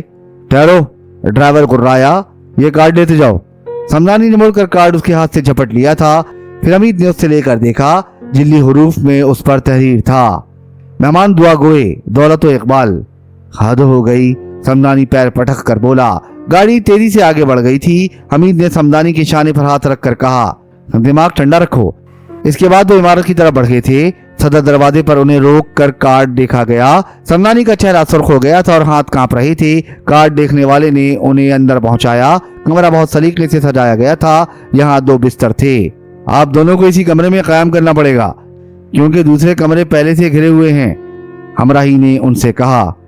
اندازاً کتنے مہمان ہوں گے؟ حمید نے سوال کیا۔ آپ کو اس سے کیا سروکار؟ اس کا لہجہ اچھا نہیں تھا۔ آئی ایم سوری، حمید نے معذرت کی۔ کیا آپ لوگ کھانا کھا چکے ہیں؟ نہیں۔ اچھا، تو پھر 10 منٹ بعد آپ کو ڈائننگ روم میں پہنچا دیا جائے گا۔ بہت بہتر جناب علی، حمید نے بڑے ادب سے کہا۔ جب وہ آدمی چلا گیا تو سمدانی غصیلے لہجے میں بولا، آپ کو اپنے رتبے کا خیال رکھنا چاہیے۔ پیٹ بھر لینے کے بعد اپنے رتبے کے متعلق سوچوں گا، حمید نے لاپرواہی سے کہا، اور سمدانی ٹھنڈی سانس لے کر مغموم لہجے میں بولا، کاش آپ کی تربیت خود اقتدار الدولہ بہادر کے زیر نگرانی ہوئی ہوتی۔ بس خاموش رہو ورنہ سچ مچ تمہیں ہی کھا جاؤں گا۔ 10 منٹ بعد ایک باوردی بیرا انہیں ڈائننگ روم میں لے گیا تھا۔ کھانے کے دوران میں حمید محسوس کرتا رہا کہ سمدانی زبردستی حلق سے نوالے اتار رہا ہے۔ خود اس نے خوب ڈٹ کر معدے کی توازہ کی اور پائپ میں تمباکو بھرتے ہوئے ویٹر سے سوال کیا، کیا کھانے کے بعد کافی نہیں پیش کی جاتی؟ اگر کوئی مہمان فرمائش کرے تو ضرور پیش کی جاتی ہے جناب۔ تم بہت شائستہ آدمی ہو، تم سے مل کر خوشی ہوئی۔ خدمت ہی مسلک ہے، ویٹر نے کسی قدر جھک کر کہا۔ ہم کھانے کے بعد کافی پینے کے عادی ہیں۔ ابھی پیش کی جاتی ہے جناب، ویٹر نے کہا اور برتن سمیٹ کر چلا گیا۔ آپ ان بدبختوں کو منہ نہ لگائیے جناب، سمدانی نے بہت برا سا منہ بنا کر کہا۔ ارے اب تم میری فکر نہ کرو، میں عوامی زندگی گزارنے کا عادی ہوں، میری تربیت جاگیردارانہ ماحول میں نہیں ہوئی۔ اب پھر سے آپ کی تربیت کرنی پڑے گی، ورنہ پلیز سمدانی بس مجھے بور نہ کرو۔ دفتر ویٹر نے آ کر اطلاع دی کہ تھوڑی دیر بعد کافی بیڈ روم ہی میں سرو کر دی جائے گی۔ وہ بیڈ روم میں واپس آ گئے اور حمید نے باتھ روم کی راہ لی۔ اب اسے اس پیکٹ کا دھیان آیا تھا جو چلتے وقت فریدی نے سمدانی سے چھپا کر اس کے حوالے کیا تھا۔ باتھ روم میں پہنچ کر اس نے پیکٹ نکالا اور اسے کھولنے لگا۔ اوہ، اس نے طویل سانس لی۔ یہ ایک چھوٹا سا جیبی ٹرانسمیٹر تھا، شکل سگریٹ لائٹر کی سی تھی۔ اس کے ساتھ ہی ایک تحریر بھی تھی، تم جس وقت چاہو اس ٹرانسمیٹر پر مجھ سے رابطہ قائم کر سکتے ہو، اور بہتر یہی ہوگا کہ خود ہی کریت کر اس بوڑھے آدمی سے ان حالات سے متعلق معلومات حاصل کرو جس سے اس وقت تم دوچار ہو۔ حمید نے اس پرچے کو نظر آتش کر دینے کے بعد ٹرانسمیٹر کو جیب میں ڈال لیا اور بیڈ روم میں واپس آ گیا۔ سمدانی آنکھیں بند کی آرام کرسی پر نیم دراز تھا۔ حمید کی آہٹ پر چونک کر سیدھا ہو بیٹھا۔ حمید بستر پر بیٹھتا ہوا بولا، ہم چچا حضور کی خدمت میں کب پیش کیے جائیں گے؟ کیا عرض کروں جناب، میری سمجھ میں کچھ نہیں آ رہا، ان حالات کا وہم و گمان میں بھی نہیں تھا۔ صاف صاف بتاؤ کیا بات ہے؟ ابا حضور نے مجھے کچھ بھی نہیں بتایا، مجھ سے صرف اتنا کہا گیا تھا کہ فرسٹ کلاس ویٹنگ روم میں ایک آدمی مجھے ملے گا جس کے ساتھ مجھے سفر کرنا ہے۔ غالباً اقتدار الدولہ بہادر کو پہلے ہی شبہ تھا کہ کہیں آپ انکار نہ کر دیں۔ سمدانی نے ٹھنڈی سانس لے کر کہا، اگر میرا مشورہ شامل حال ہوتا تو آپ کبھی فرانس نہ جا سکتے، آپ کی تعلیم و تربیت یہیں ہوتی۔ مجھے الجھن میں نہ ڈالو پیارے سمدانی، بتاؤ کہ کس قسم کے حالات سے میرا سابقہ ہے، اللہ علمی میں کہیں کوئی ٹھوکر نہ کھاؤں۔ مناسب ہے، ضروری بھی ہے کہ آپ کو حالات سے آگاہ کر دیا جائے، اور اب تم اسی طرح آرام سے لیٹ جاؤ جیسے پہلے لیٹے ہوئے تھے۔ حفظ مراتب کا خیال ترک کر دو ورنہ دونوں ہی تکلیف اٹھائیں گے۔ بہت بہت شکریہ جناب، بڑھاپا بری چیز ہے، سمدانی نے کہا اور آرام کرسی پر نیم دراز ہو گیا۔ کچھ دیر خاموش رہ کر وہ پھر بولا، اعتماد الدولہ اور خان دورہ جڑواں بھائی تھے، دونوں کے درمیان بے انتہا محبت تھی، ہر وقت ساتھ رہتے تھے۔ یہ قلعہ ان کی آبائی جائے رہائش تھی۔ اس زمانے میں اعتماد الدولہ صرف اعتماد الدین تھے اور خان دورہ عباد الدین کہلاتے تھے۔ اس وقت ان دونوں کے باپ خان دورہ کہلاتے تھے کیونکہ یہ خاندانی خطاب شیر شاہ سوری کے زمانے سے چلا آ رہا تھا۔ دونوں بھائیوں کو شکار کا بہت شوق تھا، خصوصیت سے بھیڑیوں کا شکار ان کی مرغوب ترین تفریح تھی۔ وہ گھوڑوں پر سوار ہوتے اور ان کے پیچھے بے شمار شکاری کتے شور مچاتے ہوئے چلتے۔ میں نے اپنے باپ سے سنا تھا کہ دوسری جاگیروں میں یہ دونوں دو دیوانوں کے نام سے مشہور تھے، ٹکر کے لوگ ان کے نام سے کانپتے تھے۔ بہرحال اس چپکرش کی کہانی بھیڑیے کے شکار ہی سے شروع ہوئی تھی۔ ایک بار یہ دونوں جھنڈ سے بچھڑے ہوئے ایک بھیڑیے کے تعاقب میں تھے جو ان کے کئی کتوں کو زخمی کر چکا تھا۔ اعتماد الدولہ کا کہنا تھا کہ اسے کتوں ہی سے زیر کرایا جائے اور خان دورہ کو ضد تھی کہ جیسے ہی وہ نظر پڑا وہ اسے رائفل کا نشانہ بنا دیں گے۔ بات اتنی بڑی کہ دونوں نے ایک دوسرے پر رائفلیں تان لی، کوئی بیچ بچاؤ کرانے والا بھی نہیں تھا۔ اسی دوران میں بھیڑیا بھی جھاڑیوں میں نظر آ گیا اور خان دورہ نے اپنی رائفل کا رخ اس کی طرف کر کے فائر کر دیا۔ گولی نشانے پر بیٹھی تھی۔ اعتماد الدولہ نے خان دورہ پر فائر کر دیا، گولی اتفاقاً گھوڑے کے سر پر لگی۔ اس طرح خان دورہ نے اپنا بچاؤ کر لیا۔ دونوں نے جھاڑیوں میں پوزیشن لے لی تھی اور اس وقت تک ایک دوسرے پر فائر کرتے رہے تھے جب تک کارتوس ختم نہیں ہو گئے تھے۔ اس کے بعد شاید دونوں کو ہی ہوش آیا تھا اور وہ دونوں ایک دوسرے سے منہ چھپائے ہوئے جنگلوں میں بھٹکتے پھرے تھے۔ اعتماد الدولہ نے پھر کبھی اس گھڑی کی صورت نہ دیکھی جو آج قصر دوراں کہلاتی ہے۔ وہ کافی عرصے تک ادھر ادھر بھٹکتے رہنے کے بعد ایک بڑی ریاست میں جا پہنچے تھے۔ وہاں انہیں ہاتھوں ہاتھ لیا گیا، ایک بڑے عہدے پر فائز ہوئے اور باپ کی زندگی ہی میں خطاب یافتہ ہو گئے۔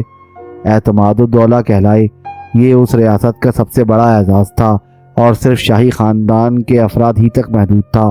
ان دونوں کے باپ خان دورہ نے اپنی زندگی میں بڑی کوشش کی تھی کہ دونوں بھائی مل جائیں، لیکن اعتماد الدولہ نے انہیں بھی شکل دکھانے سے انکار کر دیا تھا، معذرت طلب کی تھی۔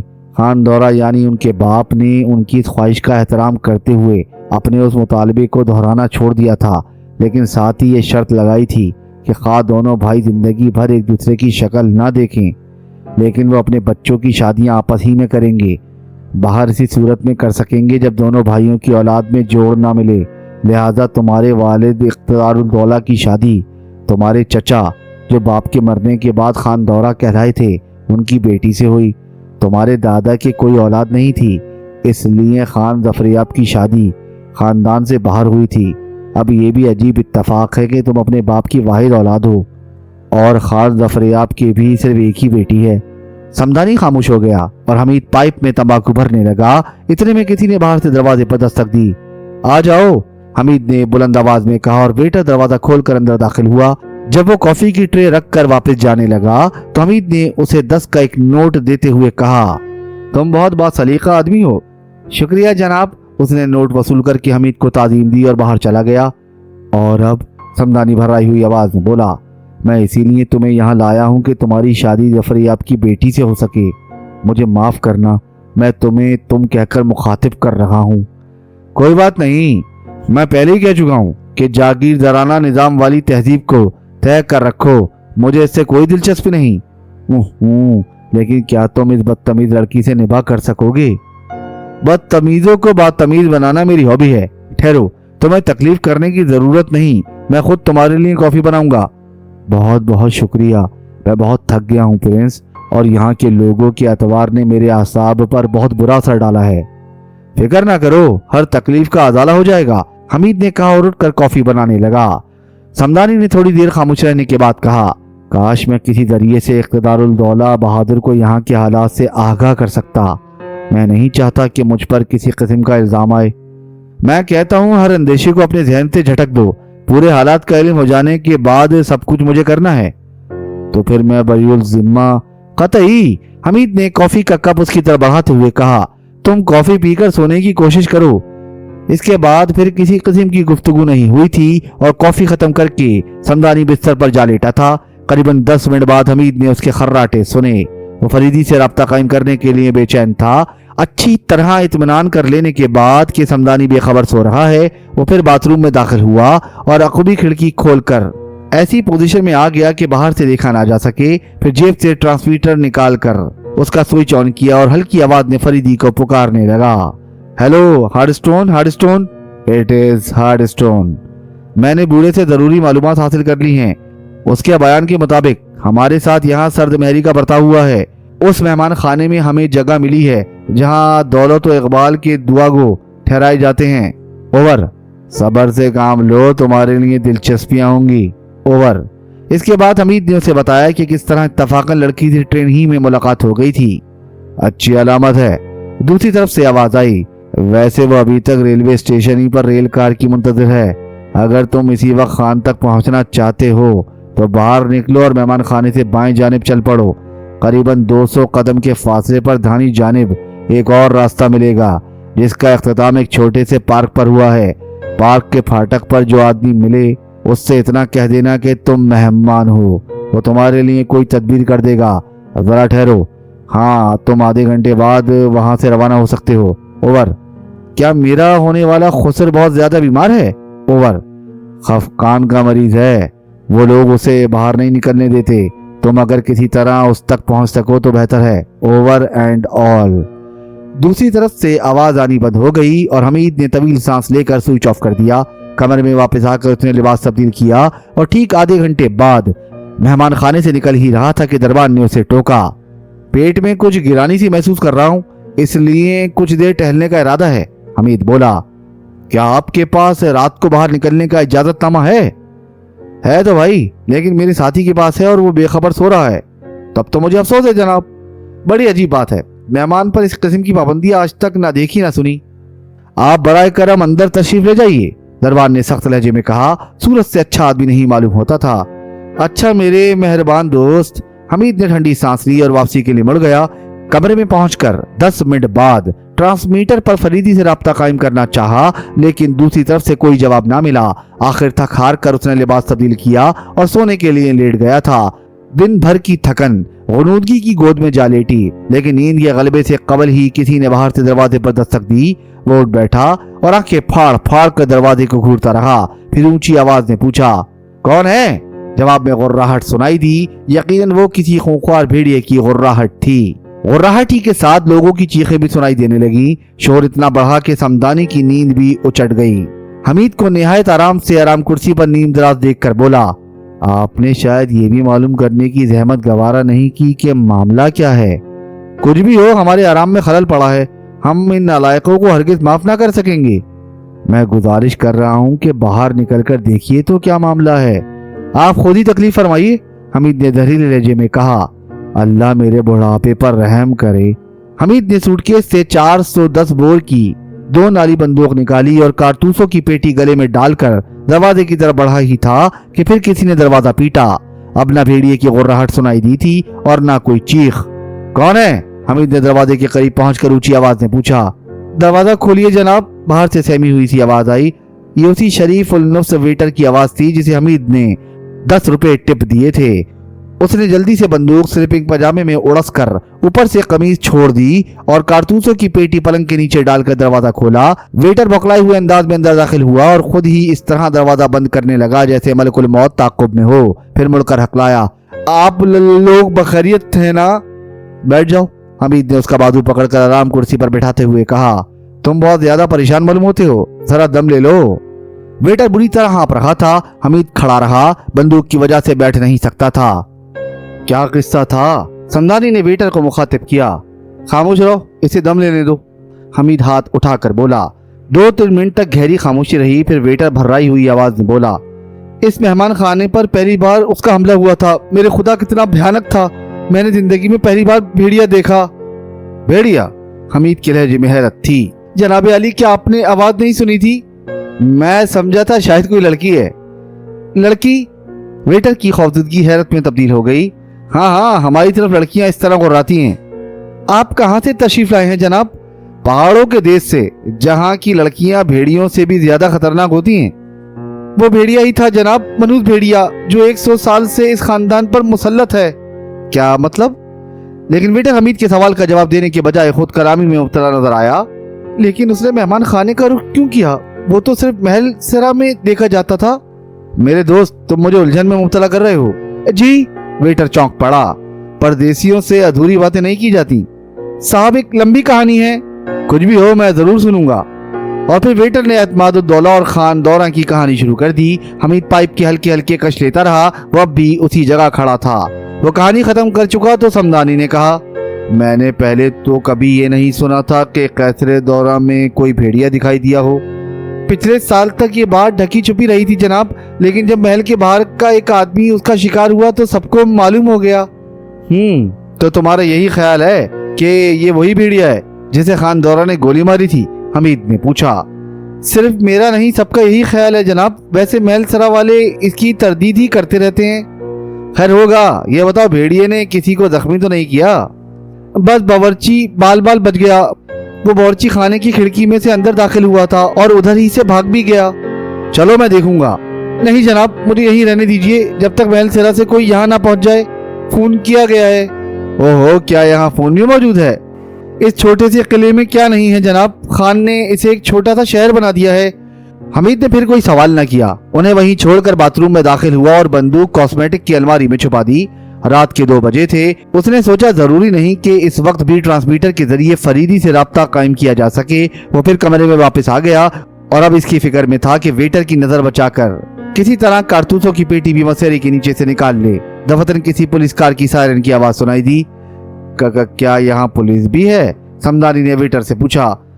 खान की स्पेशल पुलिस, जिसके सरबराह उनके भतीजे सरदार जीगम हैं। खान के भतीजे? समदानी उछल पड़ा। लेकिन उनके तो कोई दूसरा भाई नहीं है। बीवी के भतीजे को आप क्या कहेंगे?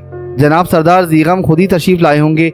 वो खुद ही हर मामले को देखते हैं। अब मुझे बाहर निकलना चाहिए। जरूर जरूर, हमीद बिस्तर से उठता हुआ बोला। उसने वेटर को बाहर निकाल कर दरवाजा बोल्ट कर दिया। बाथरूम से बंदूक लाकर कारतूसों की पेटी समेत सूटकेस में रख दी और एस्ट्रे में पाइप की राख झाड़ कर लेट गया। पता नहीं हम किस मुसीबत में पड़ गए हैं, समदानी भराई हुई आवाज में बोला। लेट जाओ, देखा जाएगा, हमीद ने कहा और करवट बदल कर आंखें बंद कर ली। फिर शायद करीबन 10 मिनट बाद किसी ने दरवाजे पर दस्तक दी थी। कौन है? हमीद झल्ला कर चीखा। दरवाजा खोलो, गूंजदार आवाज और सख्त लहजे में कहा गया। हमीद ने उठकर दरवाजा खोला। सामने एक कदावर नौजवान खड़ा था। उसके जिस्म पर चीते की खाल के कपड़े की कमीज और स्याह पतलून थी। भारी जबड़े सफाक तबीयत की गमादी कर रहे थे। आंखों में सुर्खी के साथ साथ वहशत भी थी। उसके पीछे 2 मुसल्ला आदमी खड़े थे। तुम लोग कहां से आए हो? उसने हमीद को घूरते हुए पूछा। दारुल हुकूमत से। क्यों आए हो? बताओ, हमीद ने समदानी को ललकारा। समदानी लड़खड़ाते हुए कदमों से आगे आया और कांपती हुई आवाज में बोला, हमें इक़्तिदारुल दौला बहादुर ने भेजा है। ओह अच्छा, ये प्रिंस इफ्तिखार हैं। Oh hello.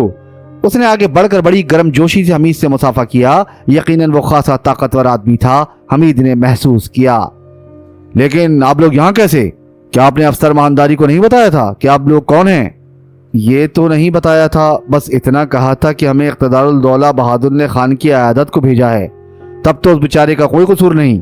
अब आप दोनों हजरात बराए करम मेरे साथ चलिए। मुझे बेहद अफसोस है कि आपके शायान शान इस्तकबाल न हो सका। कोई बात नहीं, कोई बात नहीं, हमीद ने कहा। अब वो खालिस फ्रांसीसी अंदाज में उर्दू बोल रहा था। दोनों मुसल्ला आदमियों ने उनका सामान उठाया और वहां से चल पड़े।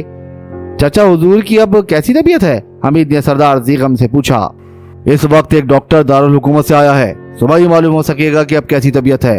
वो डॉक्टर के अलावा और किसी को अपने कमरे में दाखिल नहीं होने देते। देखभाल के लिए 3 नर्सें और 2 फैमिली डॉक्टर। मर्ज क्या है जनाब? समदानी ने पूछा। अभी तक मर्ज की तशखीस नहीं हो सकी। वो कार में बैठ गए जिसे जीगम ही ड्राइव कर रहा था। दोनों मुसल्ला आदमी वहीं रह गए। हमीद जीगम के बराबर अगली सीट पर बैठा था। आखिर ये कैसा हंगामा था मौसी जीगम? उसने कुछ देर बाद सवाल किया। कहीं से एक भेड़िया आ गया है। भेड़िया क्या? वोल्फ। वोल्फ मैं नहीं जानता कि उसे फ्रांसीसी में क्या कहते हैं। वुल्फ मैं समझता हूँ। बाय गॉड, मैं उसका शिकार करूंगा। ओह, शिकारी भी हैं आप? हाँ, मुझको शिकार का शौक है। आप उर्दू करीब करीब खासी बोल लेते हैं। हाँ, मेरी गवर्नेंस का मियाँ लखनवी था। बहुत खूब। गाड़ी अब एक इमारत के सामने रुकी थी। ये खुसूसी मेहमान खाना है मौजूदीन के लिए, सरदार जीगम ने कहा। बहुत बहुत शुक्रिया जनाबे आली। समदानी गिड़गिड़ाया। मुझे जनाबे वाला की खुश अखलाकी ने बेहद मुतासिर किया है। मैं उस नमकख्वार का बेटा हूँ जो इक़्तिदारुद्दौला बहादुर को खान दौरा की खिदमत में पेश करने के लिए लाया। ओ अच्छा अच्छा। सरदार जीगम ने पुरमाइने अंदाज में अपने सर को जुबिश दी। मगर ये भेड़िया जनाबे आली, आप लोग फिलहाल अंदर चलिए, ये हमारा दर्द सर है। आप लोग फिक्र ना करें, अनकरीब उसे खत्म कर दिया जाएगा। मुझे ना भूलिएगा मौसियो, उसके शिकार पर मुझे भी साथ ले चलिएगा। जरूर जरूर। लहजा तंजिया था। वो अंदर आए और इस बार वहीं के दरबान ने उनके सूटकेस उठाए थे। क्या यहाँ और भी मेहमान हैं? हमीद ने सरदार जीगम से पूछा। नहीं, तब तो हम वहीं बेहतर थे। यहाँ तन्हाई में आपकी तन्हाई रफा कर दी जाएगी। खान जीगम ने मुसाफिर के लिए हाथ बढ़ाते हुए कहा। अब मुझे इजाजत दीजिए, सुबह मुलाकात होगी। सरदार जीगम के चले जाने के बाद समदानी ने कहा, यह जगह माकूल मालूम होती है, लेकिन जनाबे अली मुझ पर एक करम फरमाए। क्या कहना चाहते हो? हम दोनों एक ही कमरे में सोएंगे। क्यों? ऐसे हालात में आपको तन्हा नहीं छोड़ सकता। क्या मतलब? आखिर भेड़िया ही क्यों, शेर, चीता या रीछ क्यों नहीं? इन अतराफ के जंगलों में उनकी भी कमी नहीं। हमीद ने इस पर मजीद बात नहीं बढ़ाई थी और वो एक ही कमरे में सोए थे। दूसरी सुबह भारी भरकम नाश्ते से साबका पड़ा। यहाँ के मुलाजमीन उनके आगे पीछे फिर रहे थे। करीबन 10 बजे सरदार जीगम फिर दिखाई दिया। पुरतपाक अंदाज में हमीद से मिला और बोला, अजीब बात है कि फुफी, हुजूर और बेबी खान आप लोगों से मिलने पर रजामंद नहीं। खुदारा आप अपना तारुफ भी तो कराइए। समदानी ने कहा। मैं खान जफरयाब का भतीजा सरदार जीगम हूँ। मतलब ये कि चच्ची हुजूर के भतीजे? हमीद ने पूछा। जी हाँ, मैं चचा हुजूर से मिलने आया हूँ। उन पर 3 बजे शब से गशी तारी है। होश में आने का इंतजार किया जाएगा। हमीद ने लापरवाही से कहा। यहाँ मेहमानों से ये नहीं कहा जाता कि अब वो तशरीफ ले जाएं। जब तक आप लोगों का दिल चाहे कायम कीजिए। ओह अच्छा, हमीद ने पुरतफक्कर लहजे में कहा। कुछ देर खामोश रहा, फिर बोला, ये बेबी कान कौन है? इस पर जीगम ने कहका लगाया और हमीद को आंख मार कर समदानी के साथ भी यही बर्ताव किया। हम नहीं समझे जनाबे आली। जिनके लिए आप चचा हुजूर की खिदमत में पेश होने आए हैं उनका नाम दुर्दाना है, लेकिन महल में बेबी खान कहलाती हैं और वो मुझसे नहीं मिलेंगी। हमीद ने बेबसी का मुजाहरा करते हुए पूछा। उनका तो यही ख्याल है। आप इस सिलसिले में कोई मदद नहीं कर सकते? भला मैं उन लोगों को किस तरह आमादा कर सकूंगा? कोई बात नहीं, लेकिन वो भेड़िए का शिकार, इसमें आप जरूर शरीक होंगे। बस काफी है। अच्छी बात है। अब मुझे इजाजत दीजिए, कुछ देर बाद आपकी तन्हाई रफा हो जाएगी। किसी और चीज की जरूरत हो तो वो भी बता दीजिए। नहीं, कुछ नहीं, शुक्रिया। वो चला गया और समदानी बेहाल होकर आराम कुर्सी पर गिर गया। तुम्हें क्या तकलीफ है भाई? शादी मेरा मसला है, तुम्हारा नहीं। हमीद ने उसके शाने पर थपकी देकर कहा। इससे बड़ी तौहीन और कोई हो ही नहीं सकती कि बहू बेगम आपसे मिलने से इनकार कर दें। ये बहू बेगम क्या चीज है? आपकी चची हुजूर। मैं चचा हुजूर से मिलने आया हूँ। ये लोग हरगिज नहीं मिलने देंगे। मैं समझ गया, साहबजादी को माँ की हिमायत हासिल है। प्रिंस, ये बहुत बुरा हुआ, बहुत बुरा। फराज से मेरी 3-4 महबूबाएं हैं। तुम बिल्कुल फिक्र ना करो। आप नहीं समझ सकते इन मामलात को। मैं सिर्फ एक ही मामला समझता हूँ, शादी के सिलसिले में बस खामोशी। मैं कुछ देर तन्हा रहना चाहता हूँ, किसी दूसरे कमरे में चले जाओ। समदानी को कमरे से निकालकर उसने दरवाजा बंद किया और अकबी बाग की तरफ खुलने वाली खिड़की के करीब पहुंचकर जेब से ट्रांसमीटर निकाला। फरीदी से फौरी तौर पर राब्ता कायम हुआ था। हमीद ने उसे पिछली रात से लेकर अब तक की दास्तान सुनाई और बोला, इस बार तो बिल्कुल ही अंधे कुएं में धकेल दिया है। ओवर। कब तक मेरी उंगली पकड़कर चलते रहोगे? खैर अब ये मालूम करो कि उस इमारत से बाहर निकलने की इजाजत है या नहीं। इसके बाद फिर मुझे कॉल करना, फिर कोई मशवरा दे सकूंगा। Over and all. हमीद ने फिर ट्रांसमीटर का स्विच ऑफ करके उसे जेब में डाल लिया। लिबास तब्दील करके बाहर निकला ही था कि सामने से एक लड़की आती दिखाई दी, जिसने आधी आस्तीन की सफेद कमीज और ब्राउन रंग की जीन पहन रखी थी। बड़ी स्मार्ट और दिलकश थी। प्रिंस इफ्तिखार प्लीज, उसने करीब पहुंचकर कहा। हाँ, क्या आप बाहर जा रहे हैं? इरादा तो यही है। मुझे सरदार जीगम ने भेजा है ताकि आप तन्हाई महसूस ना कर सकें। अपने मुल्क में पहला अच्छा आदमी मिला है। हमीद मुस्कुराया। चलिए मैं आपको किले की सैर कराऊंगी। अभी आप बैठिए, मैं बाथरूम तक जाना चाहता हूँ। हमीद ने कहा और उसके साथ सेटिंग रूम तक आया और फिर अपने बेडरूम में वापस आकर दोबारा फरीदी से राब्ता कायम किया। नई सिचुएशन का जिक्र करते हुए मशवरा मांगा। मजे करो, हर जगह तुम्हारी नामाकूल तबीयत के बहलने का सामान हो जाता है। जरूर सैर करो किले की। Over and all. बहुत अच्छा सरकार। हमीद ने बड़बड़ाते हुए ट्रांसमीटर जेब में डाला और सेटिंग रूम में वापस आ गया। लड़की छोटा सा आईना हाथ में लिए अपना मेकअप दुरुस्त कर रही थी। हमीद उसकी तरफ देखकर मुस्कुराया। आपका लहजा बहुत प्यारा है, वो आईने को वैनिटी बैग में डालती हुई बोली। शुक्रिया। मैंने सुना है कि आपकी परवरिश फ्रांस में हुई है। हाँ मामोजियल। अल्लाह कितना प्यारा। हमीद मुस्कुराता रहा। वो बाहर निकले। रविश पर सुर्ख रंग की स्पोर्ट कार नजर आई। आप ड्राइव करेंगे? लड़की ने हंसकर पूछा। मामोजियल की मर्जी। मेरा नाम रक्षी है। रक्षी, बहुत प्यारा नाम है। हाय रक्षी कहकर तो आपने इसे और भी प्यारा कर दिया। हमीद ने इग्निशन की, उससे लेकर इंजन स्टार्ट किया।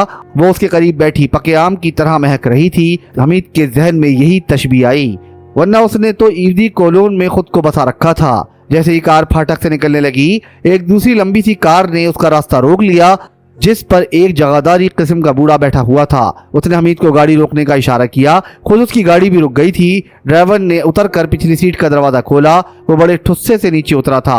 उम्र 60 के करीब रही होगी, लेकिन कभी मजबूत थे और छोटी छोटी आंखों में अजीब सी मक्काराना चमक थी। स्पोर्ट कार के करीब पहुंचकर उसने गुर्राई हुई सी आवाज में पूछा, तुम इक़्तिदार के बेटे हो?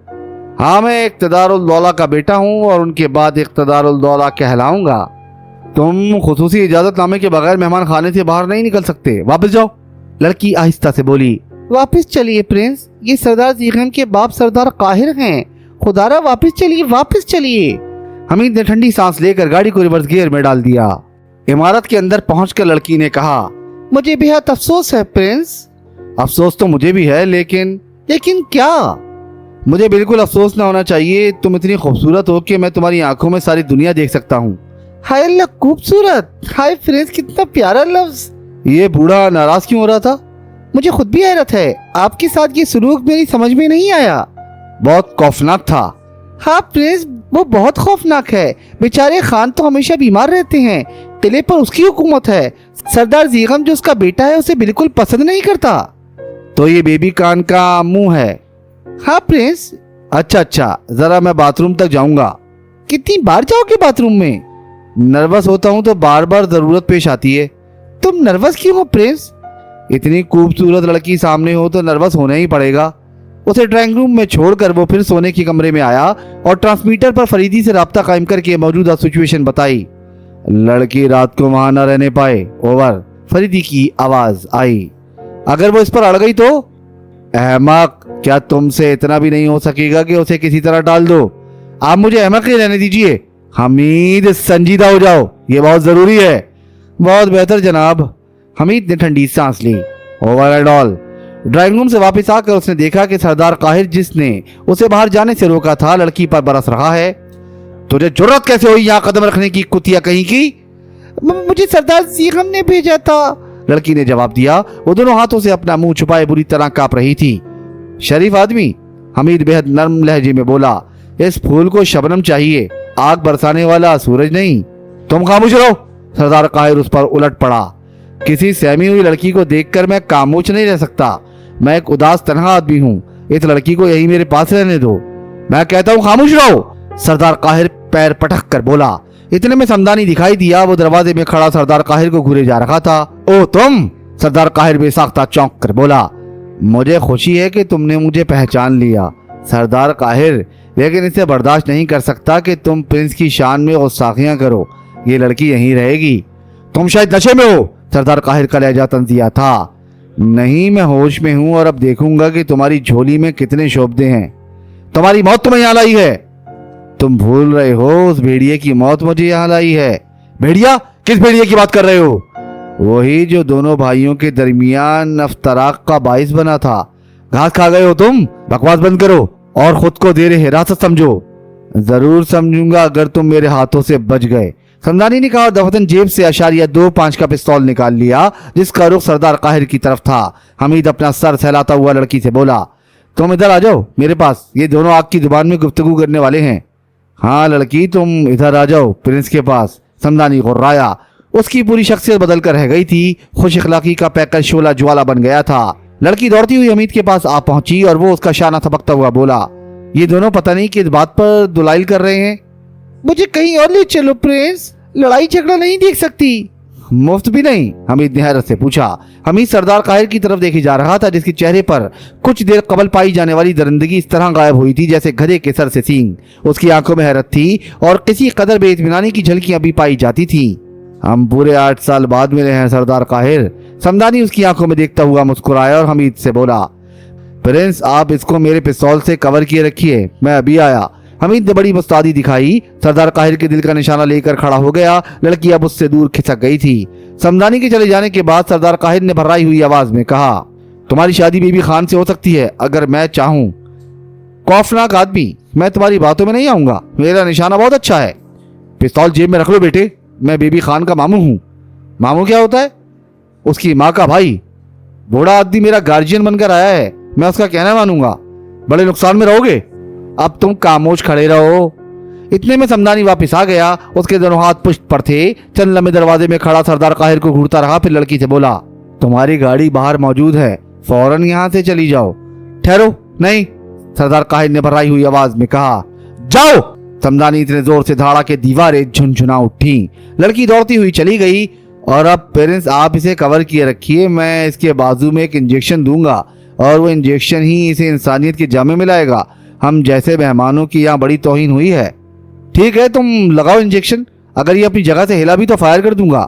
بالکل بالکل، بیبی کان کا ماموں. حمید نے تنزیہ کہہ کر قہقہ لگایا. سردار قاہر دم سادے کھڑا رہا لیکن انجیکشن لگتے ہی اس کے حلق سے گھٹی گھٹی کرا نکلی اور وہ چکرا کر گر پڑا. San Francisco. حمید نے متعیر رہ جانے کی ایکٹنگ کی اور سمدانی نے قہقہ لگایا. میں آپ کا خادم ہوں پرنس. وہ اس کی طرف بڑھتا ہوا بولا اور قریب پہنچ کر اس کے ہاتھ سے پستول لینا چاہا. پہلے تم یہ سرنج ادھر میز پر رکھ دو، حمید نے سر ہلا کر کہا. وہ پھر ہنس پڑا اور بولا، میں آپ کا خادم ہوں. جو کچھ میں نے کیا ہے اس کے علاوہ اور کوئی چارہ نہیں تھا. ہوش میں آنے کے بعد یہ ہمیں اپنے سر پر بٹھائے گا.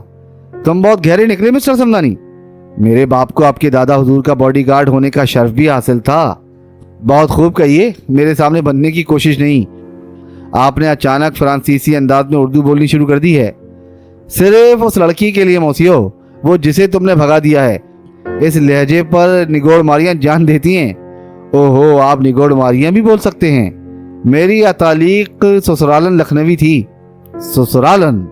سمدانی اسے گھورتے ہوئے بولا. پھر اس نے کہا، برائے کرم آپ لڑکیوں کو دیکھ کر ریشہ ختمی نہ ہو جایا کیجیے. یہاں اب بھی سسرال والے اسے پسند نہیں کرتے. مجھے لفظ سسرال ہی پسند نہیں. عجیب سی بدبو محسوس کرتا ہوں نام سن کر. خدا را خاموش رہیے، دیواروں کے بھی کان ہوتے ہیں. اس نے چاروں طرف دیکھ کر کہا اور اچانک پستول حمید کے ہاتھ سے جھپٹ کر کہا، آپ کے ہاتھ میں گلدستہ زیادہ حسین لگے گا جو آپ اپنی بیوی کو پیش کریں گے. حمید نے ذرہ برابر بھی اظہار نہ ہونے دیا کہ اس طرح پستول چھین لینے کا اس پر کیا اثر ہوا ہے. وہ خوفناک ہے. کون؟ بیبی کان. ہمدانی ہنس کر رہ گیا. اس کی تو شخصیت تھی حیرت انگیز طور پر بدل گئی تھی. اچانک سردار قاہر کے جسم میں جنبش ہوئی اور سمدانی اس کے قریب پہنچ گیا. وہ جھکا ہوا بغور اس کے چہرے کا جائزہ لے رہا تھا. کچھ دیر بعد سردار قاہر کرا کر اٹھ بیٹھا. چند لمحے آنکھیں ملتا رہا. پھر جیسے ہی سمدانی پر نظر پڑی، ارے سمدانی بھائی، کہتا ہوا کھڑا ہو گیا. آپ کب آئے؟ تمہاری طبیعت اب کیسی ہے؟ سمدانی نے اس کا بازو پکڑتے ہوئے نرم لہجے میں پوچھا. لیکن میں یہاں کہاں؟ وہ چاروں طرف دیکھتا ہوا ہکلایا. بھائی، میں نے تمہیں اپنی آمد کی اطلاع دی تھی. تم آئے اور اس کمرے میں قدم رکھتے ہی بے ہوش ہو گئے. مجھے کچھ یاد نہیں سمدانی بھائی، سردار قاہر نے خوفزدہ لہجے میں کہا. کب سے بیمار ہو؟ میں نہیں جانتا سمدانی بھائی. बैठ जाओ। समदानी उसका बाजू पकड़े हुए सोफे की तरफ ले जाता हुआ बोला, मैं खास मिशन पर आया हूँ, मुझे जरूर बताओ समदानी भाई। सरदार काहिर ने कहा और सोफे पर बैठकर हाँफने लगा। ये शहजादा इफ्तिखार हैं, इख्तदारुल दौला बहादुर के बेटे। समदानी ने हमीद की तरफ इशारा किया। ज़हे अदु शर्फ। सरदार काहिर उठकर किसी कदर झुकता हुआ बोला और फिर बैठ गया। जिस तरह मेरे बाप इख्तदारुल दौला को यहाँ लाए थे, इसी तरह मैं शहजादा इफ्तिखार को लाया हूँ। तो फिर महल में तशरीफ ले चलिए, आप लोग यहाँ क्यों मुकीम हैं?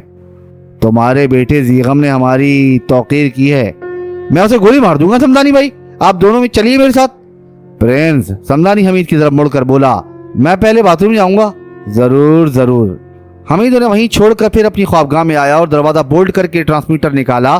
फरीदी से राब्ता कायम होने में देर ना लगी। नए हालात से आगाह होने के बाद फरीदी ने कहा, बहुत अच्छी खबर है। खुदारा, हमीद ठंडी सांस लेकर बोला, अब तो मुझे असल हालात से आगाह कर दीजिए, कहीं भी खबरी में कोई गलती न कर बैठूं। ओवर।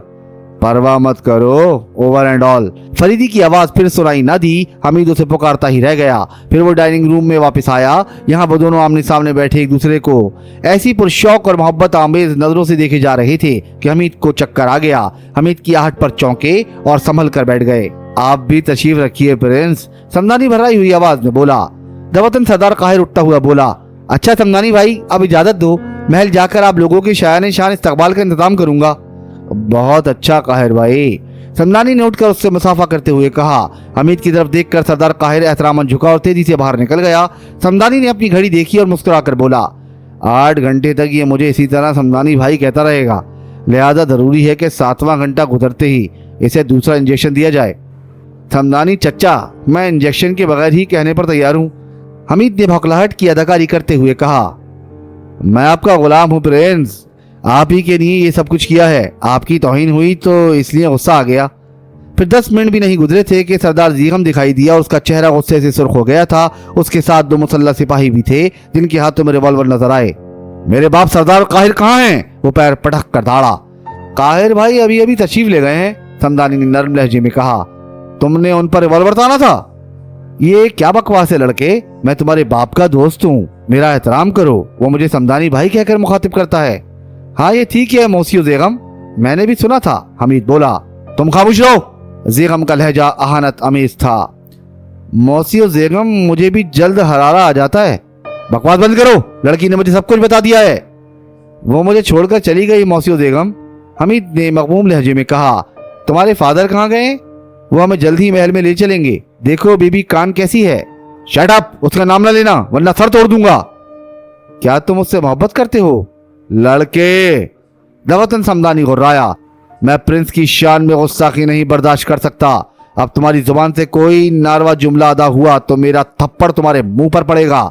जीगम गुर्राता हुआ समदानी की तरफ बढ़ा ही था कि हमीद बीच में आ गया। जीगम ने उसे धक्का देना चाहा, लेकिन हमीद ने जूडू के एक दाव के जरिए उसको मुंह के बल गिर जाने पर मजबूर कर दिया। उसके दोनों मुहाफिज खबरदार खबरदार कहते हुए आगे बढ़े।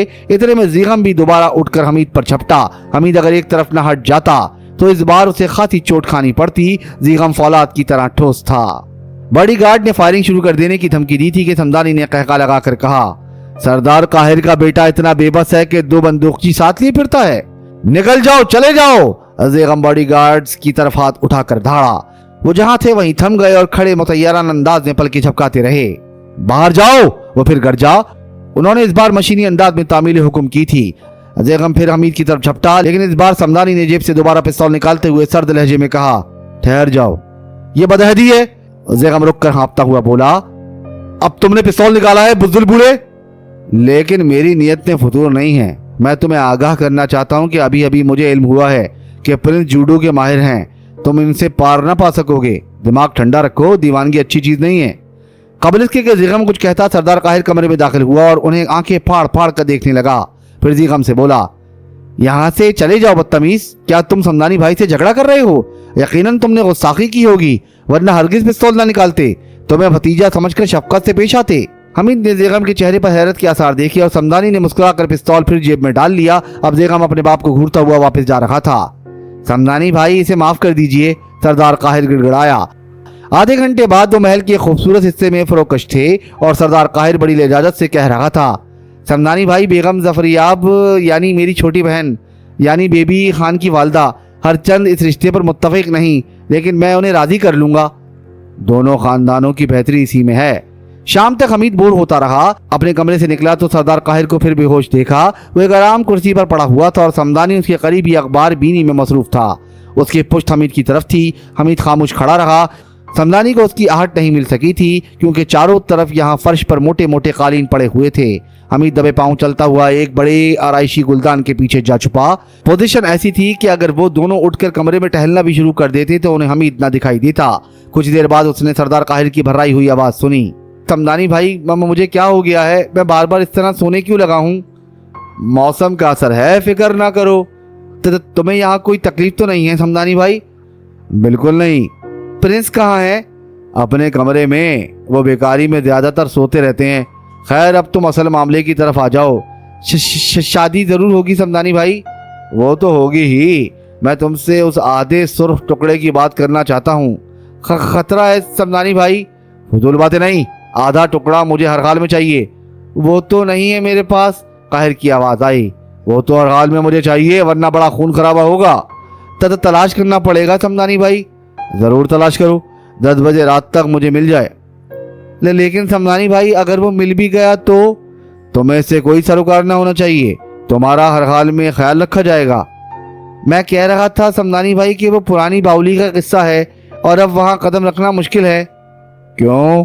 भेड़िया बाउली ही से नमूदार होता है। बकवास है।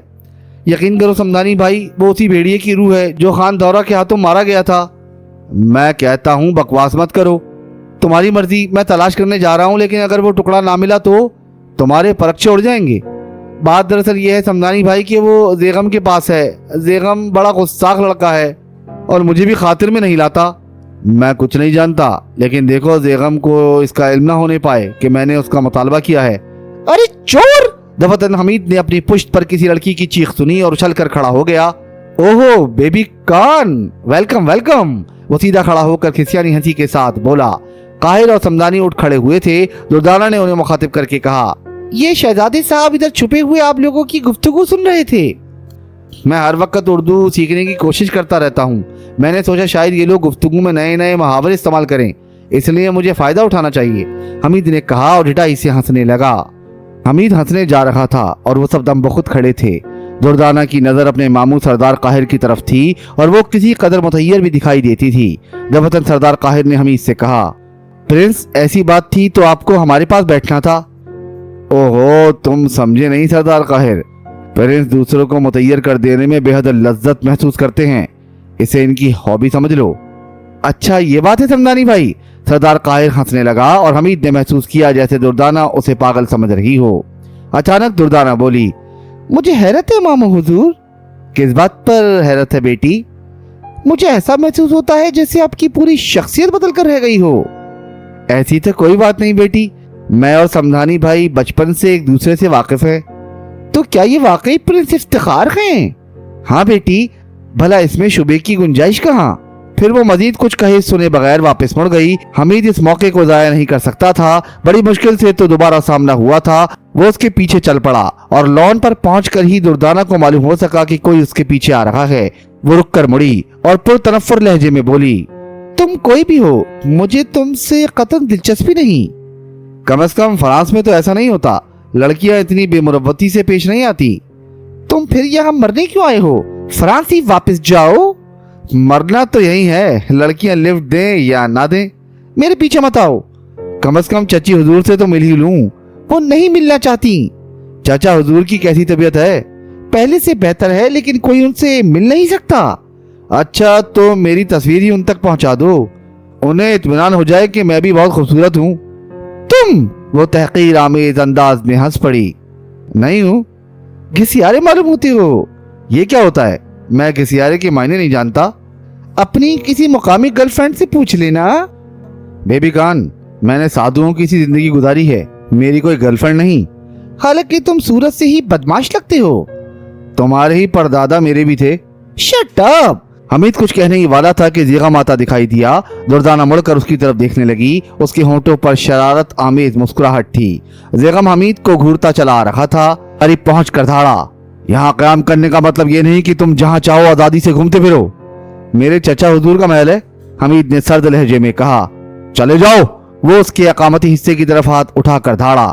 ماسیو زیگم، بدتمیزی نہیں، بس اتنا ہی کافی تھا۔ زیگم دوپہر کی ہزیمت کا بدلہ لینے کے لیے حمید پر جھپٹ پڑا۔ حمید پہلے ہی سے اس کے لیے تیار تھا۔ کنائی کاٹ کر اس کا وار خالی دیا اور پھر جو ایک داؤ جوڈو کا لگایا ہے تو زیگم اچھل کر دور جا گرا۔ بھاری بھرکم آدمی تھا، اس لیے پھرتی سے اٹھ نہ سکا اور حمید دردانہ کی طرف مڑ کر بولا، یہ بہت بے وقوف آدمی ہے، اسے یہاں سے لے جاؤ ورنہ میرے ہاتھوں سے مارا جائے گا، میں تجھے پیس کر رکھ دوں گا۔ زیگم اٹھتا ہوا چیخا۔ سچ میں اس بار جھپٹنے کا ایسا ہی انداز تھا جیسے مرنے مارنے کی ٹھان لی ہو۔ حمید پھرتی سے جھکا اور اسے اپنی پشت پر اٹھا کر پھر دور پھینک دیا۔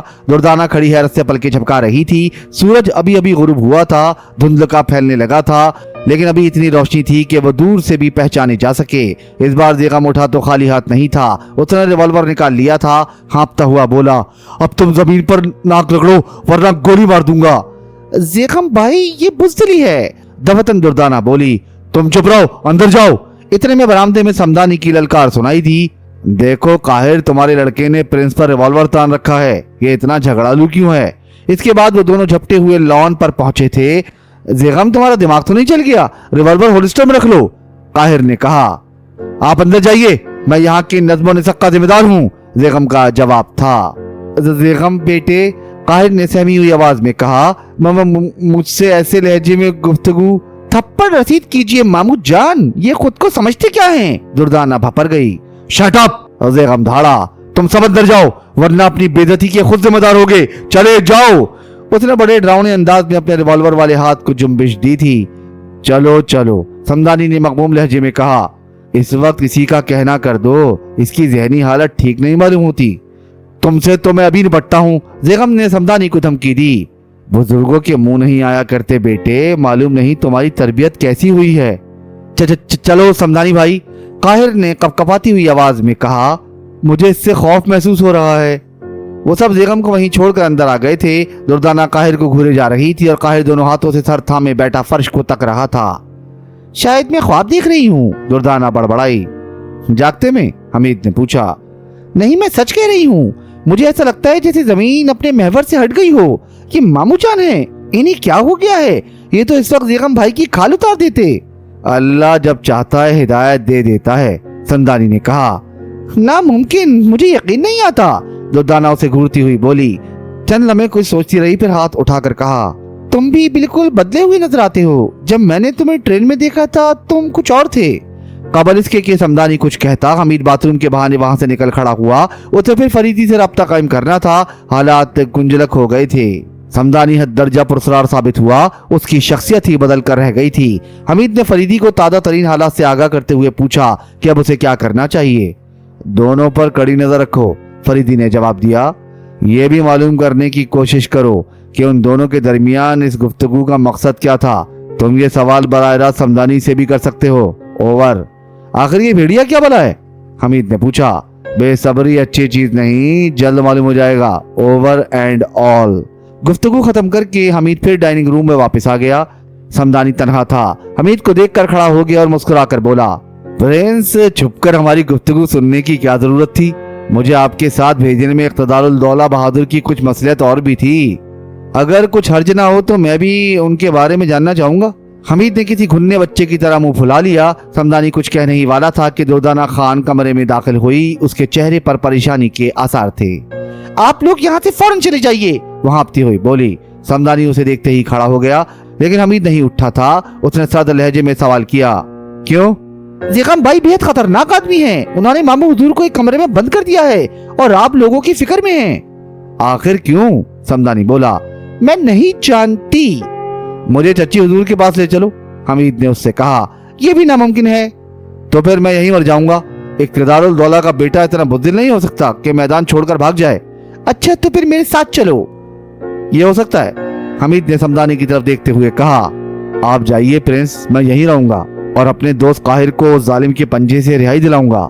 اچھا، حمید سر ہلا کر بولا اور دردانہ کے ساتھ جانے کے لیے تیار ہو گیا۔ کچھ دیر بعد اس تبدیلی کی اطلاع بھی فریدی کو دینی پڑی تھی۔ دردانہ نے اسے عمارت کے ایک دور افتادہ حصے میں چھوڑا تھا اور کچھ دیر کے لیے غائب ہو گئی تھی۔ واپس آئی تو پہلے سے بھی زیادہ پریشان تھی۔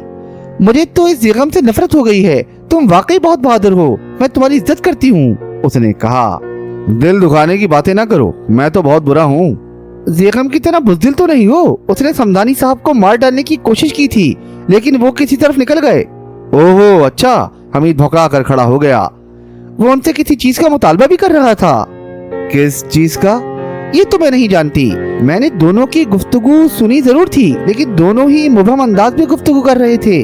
मतलब ज़ेगम ने समदानी साहब से कहा था, मैंने अब्बा जान से सब कुछ मालूम कर लिया है, तुम जिंदा बचकर नहीं जा सकोगे, लाओ आधा टुकड़ा मेरे हवाले कर दो। ओहो, फिर क्या हुआ? ऐसा फुर्तीला बूढ़ा आज तक मेरी नजरों से नहीं गुजरा। उसने खिड़की से बाहर छलांग लगाई और गायब हो गया। ज़ेगम के आदमी उसे चारों तरफ ढूंढते फिर रहे हैं। ये तो बहुत बुरा हुआ, मैं तन्हा रह गया। तुम मेरे चचा की बेटी हो, तुम्हें ऐसा नहीं सोचना चाहिए। अरे तुम भी तो भेड़िए की तरह गुर्राती हो। दुर्दाना हंस पड़ी, फिर बोली, वो तो मजाक था, लेकिन मुझे उस गुर्राहट के लिए बड़ी प्रैक्टिस करनी पड़ी थी। ऐसा क्यों करती हो? मजबूरन, मुझे सुबह देर तक सोने की आदत है। अम्मी हुजूर इसकी मुखालिफ हैं। मेरी खादमा को हुक्म है कि सूरज शुरू होने से पहले मुझे उठा दिया करे। अब ये आलम है कि जहां उसने मुझे जगाने की कोशिश की, मैंने गुर्राना शुरू कर दिया। भाग खड़ी होती है और अम्मी हुजूर कह देती हैं कि वो उनका हुक्म बजा लाई है। बहुत चालाक हो। हमीद उसकी आंखों में देखता हुआ मुस्कुराया। और मेरी खादमा ये समझती है कि उस गुर्राहट का ताल्लुक पुरानी बाउली वाले भेड़िए से है। ये बाउली वाला भेड़िया क्या मुसीबत है? लोगों का ख्याल है कि ये उसी भेड़िए का भूत है जो दादा हुजूर की राइफल का निशाना बना था, और तुम्हारे दादा खामखा बोर हो गए थे। सच कहती हूँ, मुझे इस कहानी पर बहुत हंसी आती है। हंसी क्यों आती है? आखिर ये लोग इतने अहमक क्यों हुआ करते हैं? इतनी जरा सी बात पर इस हद तक ना चाकी।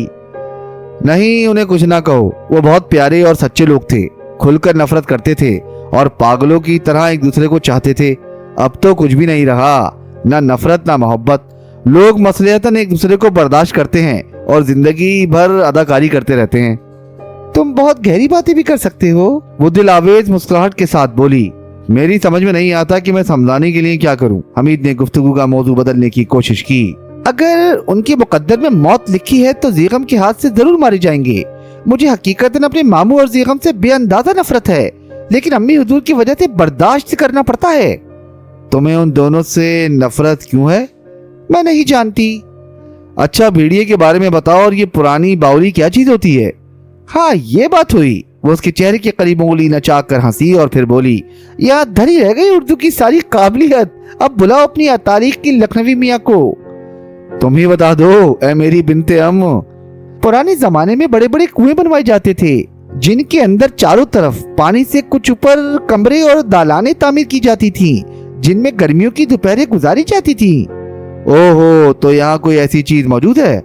हाँ, वही पुरानी बाउली कहलाती है, लेकिन अरसा दराज से उसे इस्तेमाल नहीं किया गया।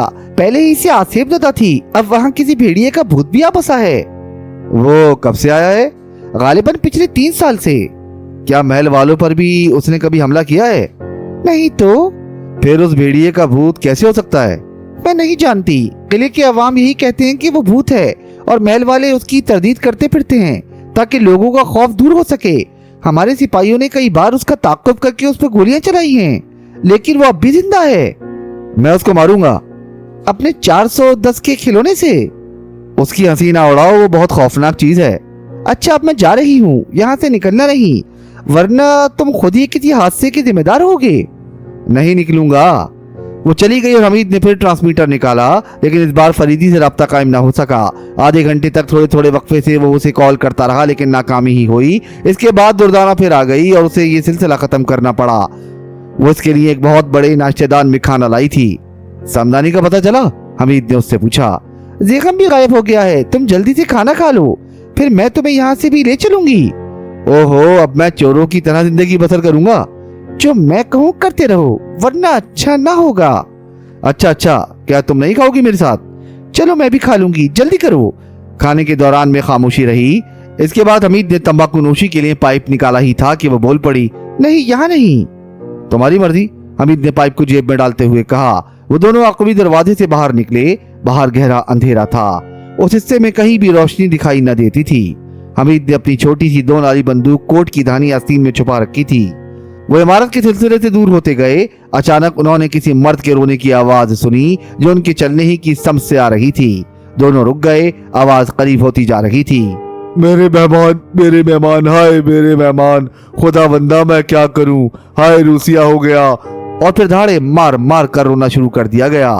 ये ज़ेगम भाई की आवाज है, दुर्दाना आहिस्ता से बोली। हमें फांसने के लिए जाल फैलाया है इसने। खुदा जाने, दुर्दाना का लहजा पुरतशवीश था। वो एक दरख्त के मोटे से तने की ओट में हो गए और ज़ेगम धाड़े मार मार कर रोता हुआ उनके करीब ही से गुजर गया। हमीद सोच रहा था कि कहीं समदानी का दाव ना चल गया हो, लगा दिया हो इसके भी इंजेक्शन। आदमी था या भूत, लेकिन अब वो खुद कहाँ होगा। बाप बेटे दोनों ही काबू में आ गए, लेकिन वो ऐसा क्यों कर रहा है? क्या चक्कर है? बाउली और रेशम के टुकड़ों का क्या किस्सा है? ज़ेगम की आवाज दूर होती जा रही थी। दफतन उसने दुर्दाना से कहा, हम कब तक यहाँ खड़े रहेंगे? क्या तुम नहीं सुन रहे? वो बहुत दूर निकल चुका है। गुर्राहट की आवाज। हमीद ने ज़ेगम की आवाज की तरफ से तवज्जो हटाई ही थी कि गुर्राहट भी सुन ली। यह गुर्राहट भी करीब की नहीं थी, शब्द का अंदाजा भी ना हो सका। बेहतर होगा कि अब हम यहीं ठहर कर उसका इंतजार करें, हमीद ने कहा। मुझे खौफ मालूम हो रहा है। बिल्कुल ना डरो, 410 बोर का खिलौना मेरे पास मौजूद है। गुर्राहट करीब होती जा रही थी और अब हमीद समत का तायुन भी नहीं कर सकता था। आवाज से अंदाजा होता था कि वो तेजी से दौड़ता हुआ उन्हीं की समत आ रहा है।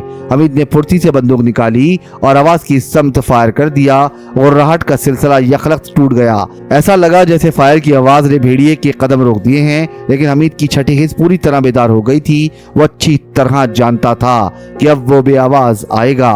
उसने उसी सिम दूसरा फायर भी कर दिया और इस बार भेड़िए की आवाज गुर्राहट से मुख्तलिफ थी और ये मुसलसल आवाज तेजी से दूर होती चली गई। इस बार जख्मी होकर भागा है, हमीद बड़बड़ाया। मुझे तो नहीं दिखाई दिया था, तुमने कैसे देख लिया? मैं आवाज पर निशाना लगाता हूँ। अचानक दौड़ते हुए कदमों की आहट हुई और वो चौंक पड़े। दौड़ने वाला चीखने लगा, कौन फायर कर रहा है? सामने आए। प्रिंस, समदानी साहब। ज़ेगम भाई, दुर्दाना आहिस्ता से बोली। शायद फायरों की आवाज सुनकर पलट आए हैं। समदानी साहब, प्रिंस, खुदा के लिए मुझे माफ कर दीजिए, मैं शर्मिंदा हूँ। मुझे मेहमानों का एहतराम करना चाहिए था। ज़ेगम बुलंद आवाज में कह रहा था। मैं तो अब इससे मिलूंगा, हमीद आहिस्ता से बोला। कहीं धोखा ना हो। कुछ भी हो, धोखा हुआ तो गोली मार दूंगा, हमीद ने कहा और ज़ेगम को आवाज देने लगा। प्रिंस, आप कहाँ हैं? मैं यहाँ हूँ। क्या आपने फायर किए थे? हाँ, भेड़िया मेरा पीछा कर रहा है। आप फिक्र ना करें, वो मेरा पालतू भेड़िया है, ज़ेगम की आवाज आई। खुदा बंदा, दुर्दाना ठंडी सांस लेकर बोली। मैं तसव्वुर भी नहीं कर सकती। अच्छा, अब तुम चुपचाप यहाँ से चली जाओ, हमीद ने उससे कहा। मैं नहीं चाहता कि वो तुम्हें मेरे साथ देखे। मेरे ख्याल से भी यही मुनासिब है, लेकिन तुम होशियार रहना, दुर्दाना ने कहा और उसके पास से हट गई। इतने में ज़ेगम उसी दरख्त के करीब पहुंच गया जिसके नीचे हमीद खड़ा था। ज़ेगम ने टॉर्च रोशन की और हमीद पर नजर पड़ते ही गिड़गिड़ाने लगा। हमीद ने उसका शाना थपकते हुए कहा, कोई बात नहीं, मैं तुम्हें अपना अजीज समझता हूँ। अचानक बाएं जानिब से समदानी की आवाज आई। ज़ेगम मेरे बच्चे, मैंने तुम्हें माफ कर दिया, खुदा सबको नरम दिली अता करे। करीब पहुंचकर उसने ज़ेगम का हाथ पकड़ा और बोला, चलो मेरे साथ, और प्रिंस आप जाकर आराम कीजिए। और हमीद वहीं खड़ा रह गया था और वो दोनों आगे बढ़कर अंधेरे में गुम हो गए थे। फिर हमीद अंधेरे में रास्ता भूल गया था और आधे घंटे तक इधर उधर भटकते रहने के बाद जाए रिहाइश तक पहुंच सका था। समदानी ने मुस्कुराते हुए उसका इस्तकबाल किया। मुझे अफसोस है प्रिंस कि आपको थोड़ी सी तकलीफ उठानी पड़ी, उसने कहा। अब आप सचमुच आराम कीजिए, बकिया मामलात मैं खुद ही देखूंगा। आखिर हमारे घराने पर इसीलिए तो आपके अजदाद इतना एतमाद करते थे। हमीद कराता हुआ आराम कुर्सी में गिर गया। समदानी ने ताली बजाई और एक मुलाजिम अंदर दाखिल हुआ। ब्लैक कॉफी, तेज गरम, उसने उससे कहा और वो ताजीमन झुक कर वापस चला गया। इस तरह आपकी थकन दूर हो जाएगी और आप आराम से सो सकेंगे। समदानी हमीद की आंखों में देखता हुआ मुस्कुराया। चचा समदानी, हमीद उठकर सीधा बैठता हुआ बोला। आखिर ज़ेगम कैसे सीधा हो गया? वही इंजेक्शन प्रिंस, अगर शेर को दे दिया जाए तो उसे बकरियां सींगों पर रख लेंगी। किस तरह? कनपट्टी पर पड़ने वाले घूंसे ने उसे बेहोश किया था और फिर इंजेक्शन देने में आसानी हो गई थी। तुम हैरत अंगेज हो चचा समदानी, आपके अजदाद जौहर शनास थे। ओह, हमीद पेट दबाए हुए उठा और समदानी से बोला, मेरा मैदा पता नहीं ये लोग क्या खिलाते हैं, मैं अभी आया। वो अपने बेडरूम की तरफ चल पड़ा। एक बार फिर उसने ट्रांसमीटर के जरिए फरीदी से राब्ता कायम करना चाहा, लेकिन कामयाबी ना हुई। झल्लाहट में उसने स्विच ऑफ किया और तेज कदमों से चलता हुआ ड्राइंग रूम में दाखिल हुआ।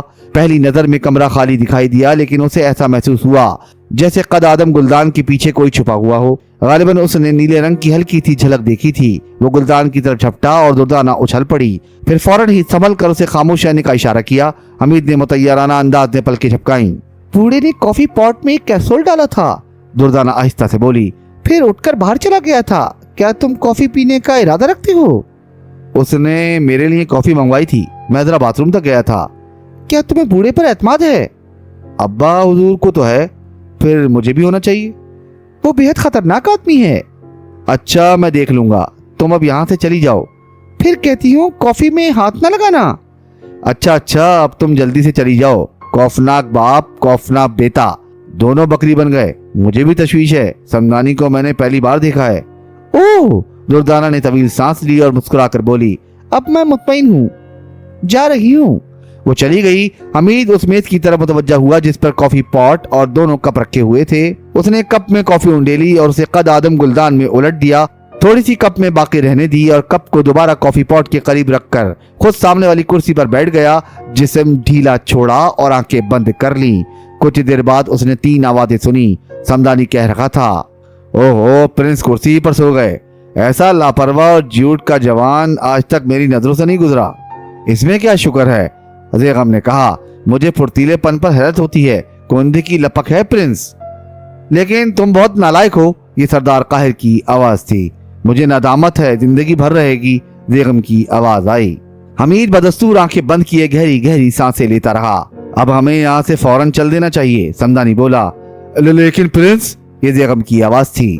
नहीं, इन्हें मत छेड़ना, बस रोशनी बंद करके निकल चलो। खुद ही जागेंगे और अपने बेडरूम में चले जाएंगे। सोने से जगाया जाना बिल्कुल पसंद नहीं करते, खा कहीं सो गए हों। फिर हमीद ने स्विच ऑफ होने की आवाज सुनी और आंखों में खफीफ सा दर्रा करके देखा। कमरा तारीक था और इसके बाद कोई आवाज न सुनाई दी। हमीद ने आंखें खोल दी, लेकिन अपनी जगह से जुम्बिश भी न की। बहरहाल उसे तो उनका ताक़ुब करना था, इसलिए ज्यादा दूर अंदेशी को भी राह नहीं दी जा सकती थी। वो उठकर दरवाजे की तरफ बढ़ा ही था कि तेज किस्म की सरगोशी सुनाई दी। प्रिंस, तुम कहाँ हो? हमीद ने भी सरगोशी में ही जवाब दिया, चुपचाप बाहर निकल आओ, दूर तक अंधेरा ही अंधेरा है। वो अंदर से बाहर निकल आया। बरामदे में पहुंचकर उसने पैरों की चाप सुनी थी। यहाँ भी अंधेरा था और दुर्दाना उसके करीब खड़ी आहिस्ता आहिस्ता कह रही थी, तुमने तो कमाल कर दिया, बड़ी खूबसूरती से बेहोश हो गए थे। वो लोग पुरानी बाउली की तरफ गए हैं। पुरानी बाउली तक मेरी रहनुमाई करो, हमीद बोला। यकीनन करूंगी, मैं डरपोक तो नहीं हूँ। वहाँ भेड़िया भी होगा। खुदा की पनाह, ज़ेगम ने कहा था कि वो उसका पालतू भेड़िया है। हाँ, कुछ लोग भेड़िया भी पालते हैं। ये बात नहीं है, वो अब तक कई लोगों की जानें ले चुका है। तुम खुद सोचो, मैं सोच भी नहीं सकती थी कि मेरा मामू ज़ाद भाई इतना अजियत पसंद होगा। हमें जल्द अज जल्द उनका पीछा करना चाहिए। तुम बस दूर से बाउली दिखाकर वापस आ जाना।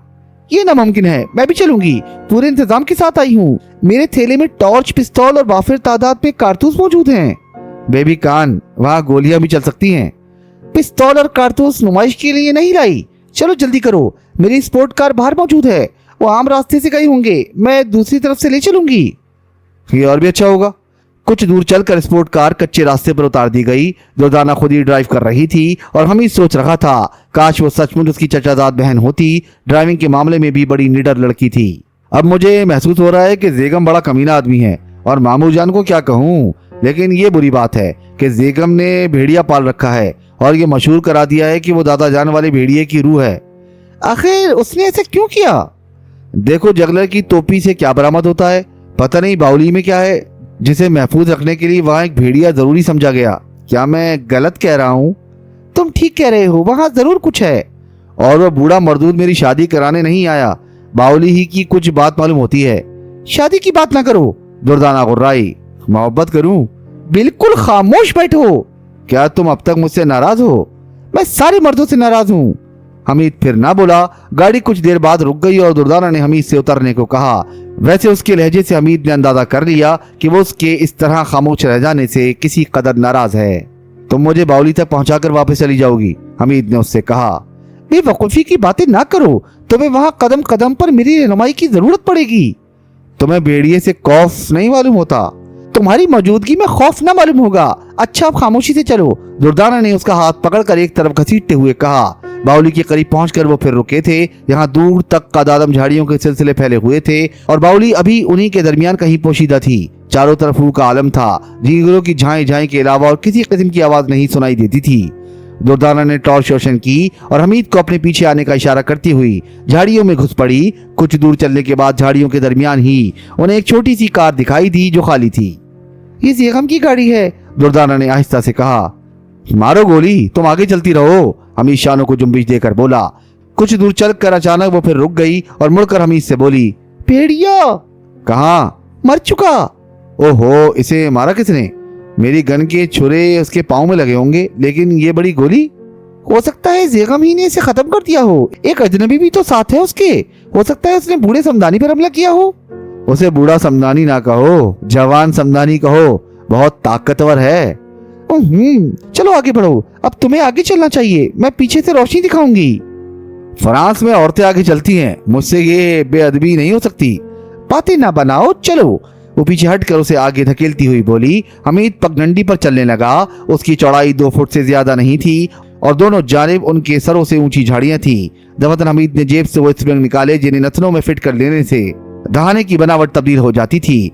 बावली के बिल्कुल करीब पहुंचकर दुर्दाना ने होशियार रहने को कहा। वो बहुत बड़े कतर का कुआं था जिसकी जगत की ऊंचाई कम से कम 3 फुट जरूर रही होगी। 4 सीढ़ियां तय करके वो ऊपर पहुंचे। उन्हीं सीढ़ियों के सीध में नीचे जाने वाले जीने थे। शायद इसी दौरान में दुर्दाना की नजर हमीद के चेहरे पर पड़ गई थी। ओहो, ये क्या? वो चौंक पड़ी। क्या हुआ? तुम्हारी शक्ल। फिक्र ना करो, मैं नहीं चाहता कि समदानी मुझे पहचान सके। जाहिर है कि वो मुझे इस मुहिम पर साथ नहीं लाना चाहता था, इसीलिए उसने कॉफी में बेहोशी का कैप्सूल डाला था। अब्बा हुजूर की हिदायत थी कि समदानी की मर्जी पर चलूं, जो कुछ कहे वही करूं। आखिर तुम में कितने कमालात हैं? इस तरह मुसलसल ऊपरी होंठ ऊपर उठाए रखकर गुफ्तगू करते रहना आसान काम तो नहीं है। और ये नाक भी तो ऊपर उठ गई है। दुर्दाना ने उसकी नाक की तरफ हाथ बढ़ाया ही था कि वो पीछे हटकर बोला, अभी नहीं, बाद में। खैर, अब मैं टॉर्च नहीं रोशन करूंगी, दीवार के सहारे आहिस्ता आहिस्ता उतरते चलो, मैं तुम्हारे कंधे पर हाथ रख लूंगी। वो आहिस्ता आहिस्ता नीचे उतरते रहे। जीनों के दोनों जानिब छोटे छोटे दरीचों के सिलसिले नीचे तक चले गए थे। उनसे होशियार रहने के लिए खास तौर पर दुर्दाना ने हिदायत की थी। कुछ ही जीने तय किए थे कि दाहिनी जानिब वाले एक दरीचे में रोशनी दिखाई दी और दुर्दाना ने हमीद का शाना दबाकर रुक जाने का इशारा किया। जिन जीने पर वो खड़े हुए थे, दरीचा उससे भी करीबन 2-2.5 फुट ऊंचा था और कमरे में पहुंचने का रास्ता भी यही था। हमीद आहिस्ता आहिस्ता खिसकता हुआ दरीचे के एक पहलू से जा लगा। खुद उसके पस मंजर में तारीकी थी और कमरे की रोशनी इतनी महदूद थी कि अंदर से उसके देखे जाने का इम्कान नहीं था। उसने उन तीनों को देखा जो एक मोमबत्ती की रोशनी में बड़े गौर से सामने वाली दीवार का जायजा ले रहे थे। दुर्दाना उसकी पुष्ट पर लदी हुई कमरे में झांक रही थी। क्या मुसीबत है? दफतन समदानी की आवाज आई। अभी तक हम भेड़िया ही नहीं तलाश कर सके। हमीद ने गौर से देखा तो मालूम हुआ कि वो दीवार पर बने हुए एक पैटर्न का जायजा ले रहे थे। ये फर्श से 2 फुट की ऊंचाई तक दीवार पर चारों तरफ बना हुआ था। मुख्तलिफ जानवरों की तस्वीरें इस तरह तरतीब दी गई थी कि गुल बूटे से मालूम होते थे। ओहो, ये रहा, फिर से देख लो। पूरे पैटर्न में भेड़िए के अलावा कोई दूसरा भेड़िया मौजूद नहीं। समदानी ने उन दोनों को मुखातिब करके कहा और वो दोनों बाप बेटे एक बार फिर चारों तरफ घूमकर उसके बयान की तस्दीक कराए। कोई दूसरा नहीं है, सरदार काहिर ने भर्राई हुई आवाज में कहा। अच्छा, तो फिर काम शुरू कर दो। समदानी ने ज़ेगम के शाने पर हाथ रखकर बड़े प्यार से कहा। हमीद गरम गरम सांसें अपने बाएं गाल पर महसूस कर रहा था और अब उसे कतन दिलचस्पी नहीं रही थी कि कमरे के अंदर क्या हो रहा है। बस वो एक गैर जानिबदार तमाशाई की तरह सब कुछ देखे जा रहा था। ज़ेगम ने चर्मी थैले से कुछ औजार निकाले और भेड़िए की तस्वीर से प्लास्टर उधेड़ना शुरू कर दिया। जरा ही सी देर में उसने दीवार में खासा बड़ा गड्ढा बना दिया था। दफतन समदानी हाथ उठाकर बोला, ठहर जाओ, और काहिर के हाथ से मोमबत्ती लेकर घड़े के करीब लाया। इसके बाद उसने दाना हाथ घड़े में डाला था और एक संदूकची निकाल ली थी। ओहो ओहो, दोनों की जुबान से बेक वक्त निकला। इसे खोलिए, ज़ेगम ने मुस्तरबाना अंदाज में कहा। नहीं, समदानी का लहजा बेहद सख्त था। अब तुम दोनों को इससे कोई सरोकार न होना चाहिए। ये तो ज्यादती है समदानी भाई, काहिर घबराया। जी हाँ जनाब, ज़ेगम कांपती हुई आवाज में बोला। ठीक इसी वक्त छत की तारीकी से एक सयाफ-आम आदमी समदानी पर आ कूदा और उसके हाथ से संदूकची छीनता हुआ दूर जा खड़ा हुआ। हमीद ने तवील सांस ली। ये चौथा आदमी सर तपा से अपोश था। लिबास खाल की तरह पूरे जिस्म पर मुड़ा हुआ था। सिर्फ आंखों की जगह 2 सुराख थे और चमकदार आंखें उनसे साफ नजर आ रही थीं। संदूकची जमीन पर डाल दो, समदानी ने गरज कर कहा। बकवास मत करो वरना हड्डियां तोड़ दूंगा, सियापोश बोला। हमीद की जान में मजीद जान आई। आवाज फरीदी ही की थी। समदानी ने फायर कर दिया। बस, सियापोश ने कहका लगाया। इसके बाद समदानी ने बकिया 5 कारतूस भी खाली कर दिए थे, लेकिन सियापोश अब भी इसी तरह खड़ा हकारत से हंस रहा था। अचानक काहिर और जकीम भूत भूत चीखते हुए उस दरीचे की तरफ भागे जिसकी दूसरी तरफ हमीद और दुर्दाना खड़े थे। हमीद ने मुक्के मार मार कर उन दोनों को फिर कमरे के वस्त में पहुंचा दिया। इधर समदानी सियापोश से लिपट पड़ा था। संदूकची उसके हाथ से गिर गई थी, लेकिन उन दोनों में इतनी जरूरत नहीं थी कि उसे उठा लेते। वो दोनों एक दूसरे से लिपटे हुए बुरी तरह कांप रहे थे और उनकी खौफजदा चीखें कमरे में गूंज रही थीं। हमीद भी कमरे में कूद जाता, लेकिन दुर्दाना ने उसकी कमर थाम ली। ये क्या कर रही हो? हमीद भन्ना कर बोला। मैं तुम्हें अंदर नहीं जाने दूंगी। तुमने देखा नहीं कि 6 गोलियां खाने के बाद भी वो समदानी से चिपटा हुआ है? मेरा बड़ा भाई है, मुझे जाने दो, हमीद ने कहा और नाक से स्प्रिंग निकालकर जेब में डाल लिए। इसके बाद वो दुर्दाना समेत कमरे में कूद गया था। वो उसे बुरा भला ही कहती रह गई थी। प्रिंस, समदानी पुरमुसरत लहजे में चीखा, मेरी मदद करो। मैं भूतों से चहल नहीं करता, हमीद ने लापरवाही से कहा और संदूकची फर्श से उठा ली। अच्छा, इसे लेकर यहाँ से चले जाओ। नहीं, तुम्हारी कुश्ती में मजा आ रहा है, मैं यहीं रुककर तमाशा देखना चाहता हूँ। दुर्दाना दोनों के करीब जा खड़ी हुई थी। भागो बेटी, भूत, ताहिर कांपता हुआ चीखा। प्रिंस भागो, मुझे भी निकाल ले चलो। भूत ही मालूम होता है, समदानी सियापोश से गुथा हुआ बड़बड़ाया। पत्थर का है, पत्थर। और फिर इस पथरीले भूत ने समदानी को सर से ऊंचा उठाकर फर्श पर पटक दिया। समदानी की चीख बड़ी कर्बनाक थी। इसके बाद वो नहीं उठ सका था। बरादरम भूत, क्या ये मर गया? हमीद ने सियापोश से पूछा। पता नहीं, खुद देख लो, उसने जवाब में कहा और हमीद के हाथ से संदूकची छीनकर दरीची से बाहर छलांग लगा दी। अजीब सा सन्नाटा कमरे की फदा पर मुसल्लत था। भूत की रवानगी के बाद ही दोनों बाप बेटे एक दूसरे से अलग हो गए थे और खामोश खड़े गहरी गहरी सांसें ले रहे थे। हमीद समदानी पर झुका हुआ था। वो बेहोश था। शायद दाहिने बाजू की हड्डी टूट गई थी, क्योंकि दाहिना हाथ तेजी से मुतवरम होता जा रहा था। जब वो सीधा खड़ा हुआ तो काहिर ने पूछा, क्या मर गए समदानी भाई? बेहोश हो गया है, बाजू की हड्डी टूट गई है। हमें यहाँ से निकाल ले चलिए प्रिंस, जितनी जल्दी मुमकिन हो, काहिर ने बड़ी लाजारत से कहा। अचानक बेगम चौंक कर बोला, मेरा भेड़िया? तुम्हारा भेड़िया? तुमने तो उसे गोली मार दी थी। नहीं, बेगम बौखला कर बोला। हमने रास्ते में उसकी लाश देखी थी, दुर्दाना ने सख्त लहजे में कहा। मुझे नफरत हो गई है तुमसे। हम दोनों को माफ कर दो बेटी, काहिर ने हाथ जोड़ दिए। मुझे बताइए ये सब क्या है? हमारी कमीनगी की कहानी है बेटी, घर चलो, मैं सब कुछ बता दूंगा। इतने में बेगम मेरा भेड़िया चीखता हुआ दरीची की तरफ झपटा और बाहर कूद गया। ओ जहन्नुम में जाए भेड़िया, काहिर बड़बड़ाया। प्रिंस, खुदा के लिए यहाँ से चलो, वो संदूकची तुम्हारे बाप की मिल्कियत थी। क्या मतलब? दुर्दाना चौंक पड़ी। घर चलो, वहीं सब कुछ बताऊंगा। इतने में कई लोग दरीचे से अंदर कूद आए। उनके जिस्म पर रियासती पुलिस की वर्दियां थीं। ओहो वली खान, काहिर एक आदमी की तरफ हाथ उठाकर चहका। मैं खान के हुक्म से आपको गिरफ्तार करता हूँ, उसने हथकड़ियां निकालते हुए कहा। क्यों? खान तो बोल भी नहीं सकते। अल्हम्दुलिल्लाह, वो इस वक्त कोतवाली में तशरीफ रखते हैं और सरदार बेगम को बर्खास्त करके मुझे पुलिस का सरबराह बनाया है। अल्लाह रहम, काहिर ने कहा और चकरा कर गिर पड़ा। वो बेहोश हो चुका था। सिपाहियों ने काहिर और समदानी को उठाया। तशरीफ ले चलिए आप भी, वली खान ने हमीद और दुर्दाना से मधुबाना कहा। दोनों खामोशी से बाहर आए। कुएं की जगत पर पहुंचे ही थे कि उन्होंने एक फायर की आवाज सुनी। हमीद और वली खान आवाज की तरफ झपटे थे और फिर जब उस जगह पहुंचे जहां भेड़िए की लाश देखी थी तो सन्नाटे में आ गए। भेड़िए के करीब ही बेगम खून में नहाया हुआ तड़प रहा था।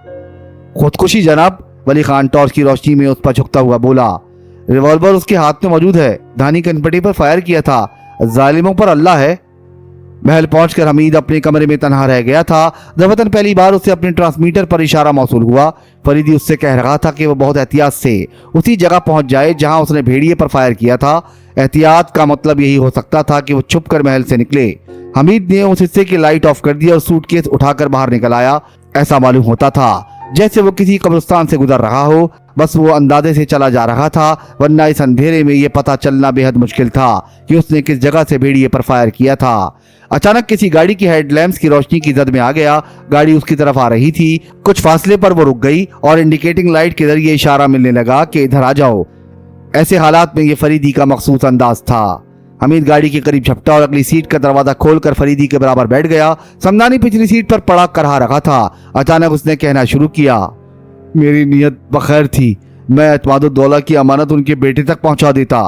فریدی کچھ نہ بولا۔ کار تیزی سے آگے بڑھ گئی۔ اس کے بونٹ پر چھوٹی سی جھنڈی لہرا رہی تھی۔ غالباً وہ اسی جھنڈی کا اعجاز تھا کہ قلعے کے پھاٹک کے پہرے داروں نے انہیں تعظیم دی تھی اور گاڑی پھاٹک سے نکل گئی تھی۔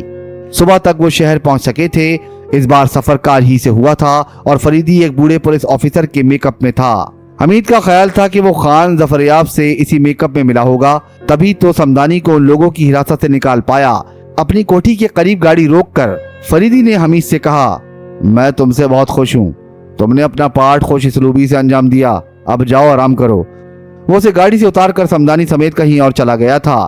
حمید کی 2 راتیں برباد ہوئی تھی، لہذا لباس تبدیل کیے بغیر جو بستر پر گرا تو شام ہی کی خبر لی۔ پھر جاگا تو ایک ملازم چھوٹا سا وائر ریکارڈ تھما کر رفو چکر ہو گیا۔ وائر ریکارڈ فریدی کا تھا، جس نے بسا اوقات وہ حمید کے لیے ہدایت ریکارڈ کر جایا کرتا تھا۔ حمید نے اس کا سوئچ آن کر دیا۔ فریدی کی آواز آئی، حمید میں 2 دن کے لیے باہر جا رہا ہوں، ظاہر ہے کہ یہ 2 دن تمہارے لیے بےحد صبر آزما ہوں گے، اس لیے سمدانی والے کیس کی مختصر رپورٹ چھوڑے جا رہا ہوں۔ یہ سپرنٹینڈنٹ کے دوست اقتدار الدولہ کا ایک نجی معاملہ تھا۔ یہ حقیقت ہے کہ اقتدار الدولہ کا لڑکا افتخار الدولہ 5 سال کی عمر سے پیرس میں مقیم ہے اور اس وقت سے آج تک یہاں نہیں آیا۔ اس خاندان کی کہانی جو تم نے سمدانی سے سنی ہے حرف بحرف صحیح تھی۔ خان دورہ اور اقتدار کے باپ اعتماد الدولہ جڑواں بھائی تھے اور ان کے مساجین میں سردار قاہر اور سمدانی کے باپ قابل اعتماد سمجھے جاتے تھے۔ اعتماد الدولہ کے باپ نے مرتے وقت ان دونوں کو بلا کر جواہرات پر مشتمل خزانے کا امین بنایا۔ وہ ان جواہرات کو اعتماد الدولہ کے لیے مخصوص رکھنا چاہتے تھے کیونکہ ان کی جائیداد میں سے اعتماد الدولہ کو بھی کچھ بھی نہ ملتا۔ اس جائیداد کا بٹوارہ کبھی نہیں ہوا تھا۔ وہ ہر دور میں سب سے بڑے بیٹے کی تحویل میں رہی تھی اور وہی خاندان کے بقیہ افراد کی کفالت کرتا تھا۔ بہرحال اس خزانے کا نصف نقشہ قاہر کے باپ کے سپرد کیا گیا اور آدھا نقشہ سمدانی کے باپ کو دیا گیا اور ہدایت کی گئی کہ اگر اعتماد الدولہ اسے قبول کرنے پر تیار نہ ہوں تو وہ ان کے بعد ان کی اولاد کے سپرد کر دیا جائے۔ لیکن وہ دونوں مساجین بے ایمانی پر اتر آئے اور اعتماد الدولہ کے والد کے انتقال کے بعد وہ آدھے نقشے کے لیے ایک دوسرے سے نبرد آزما ہو گئے، لیکن ان میں سے کسی کو کامیابی نہ ہوئی۔ سمدانی کا باپ مرتے وقت آدھا نقشہ اپنے بیٹے قاہر کے سپرد کرتے ہوئے وصیت کر گیا کہ وہ سمدانی سے دوسرا نصف حاصل کر کے پورا نقشہ اقتدار الدولہ تک پہنچا دے۔ لیکن قاہر کی نیت بھی بدل گئی، اب قاہر اور سمدانی میں ٹھن گئی۔ ادھر قاہر جو خان ظفریاب کا سالہ بھی تھا اس کوشش میں لگ گیا کہ دردانہ کی شادی اقتدار الدولہ کے بیٹے کی بجائے اس کے بیٹے زیغم سے ہو۔ آخر اس نے خان ظفریاب کو قید کر کے یہ بات مشہور کرا دی کہ وہ سخت بیمار ہیں، گھر والوں تک کو ان سے ملنے کی اجازت نہیں تھی۔ ادھر زیغم نے باولی میں ایک بھیڑیا پالا کیونکہ ان کے پاس والے آدھے نقشے سے یہ مترشح ہوتا تھا کہ جو کچھ بھی ہے باولی ہی میں ہے۔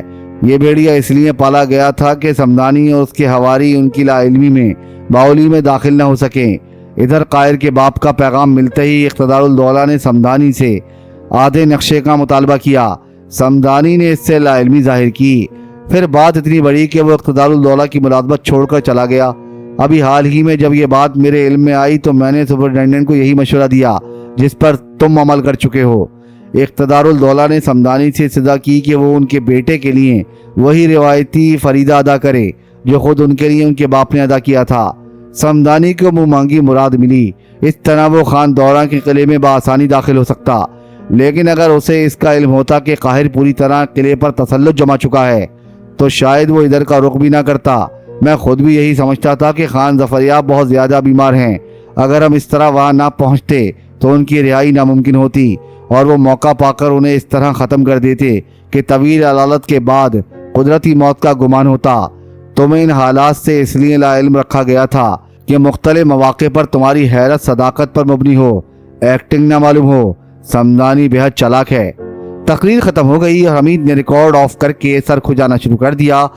طرح طرح کے منہ بن رہے تھے، لیکن بیبی خان، اس نے ٹھنڈی سانس لی اور اٹھ کر باتھ روم کی طرف روانہ ہو گیا۔ اس کیس کے دوران وہ یہی تو کرتا رہا تھا۔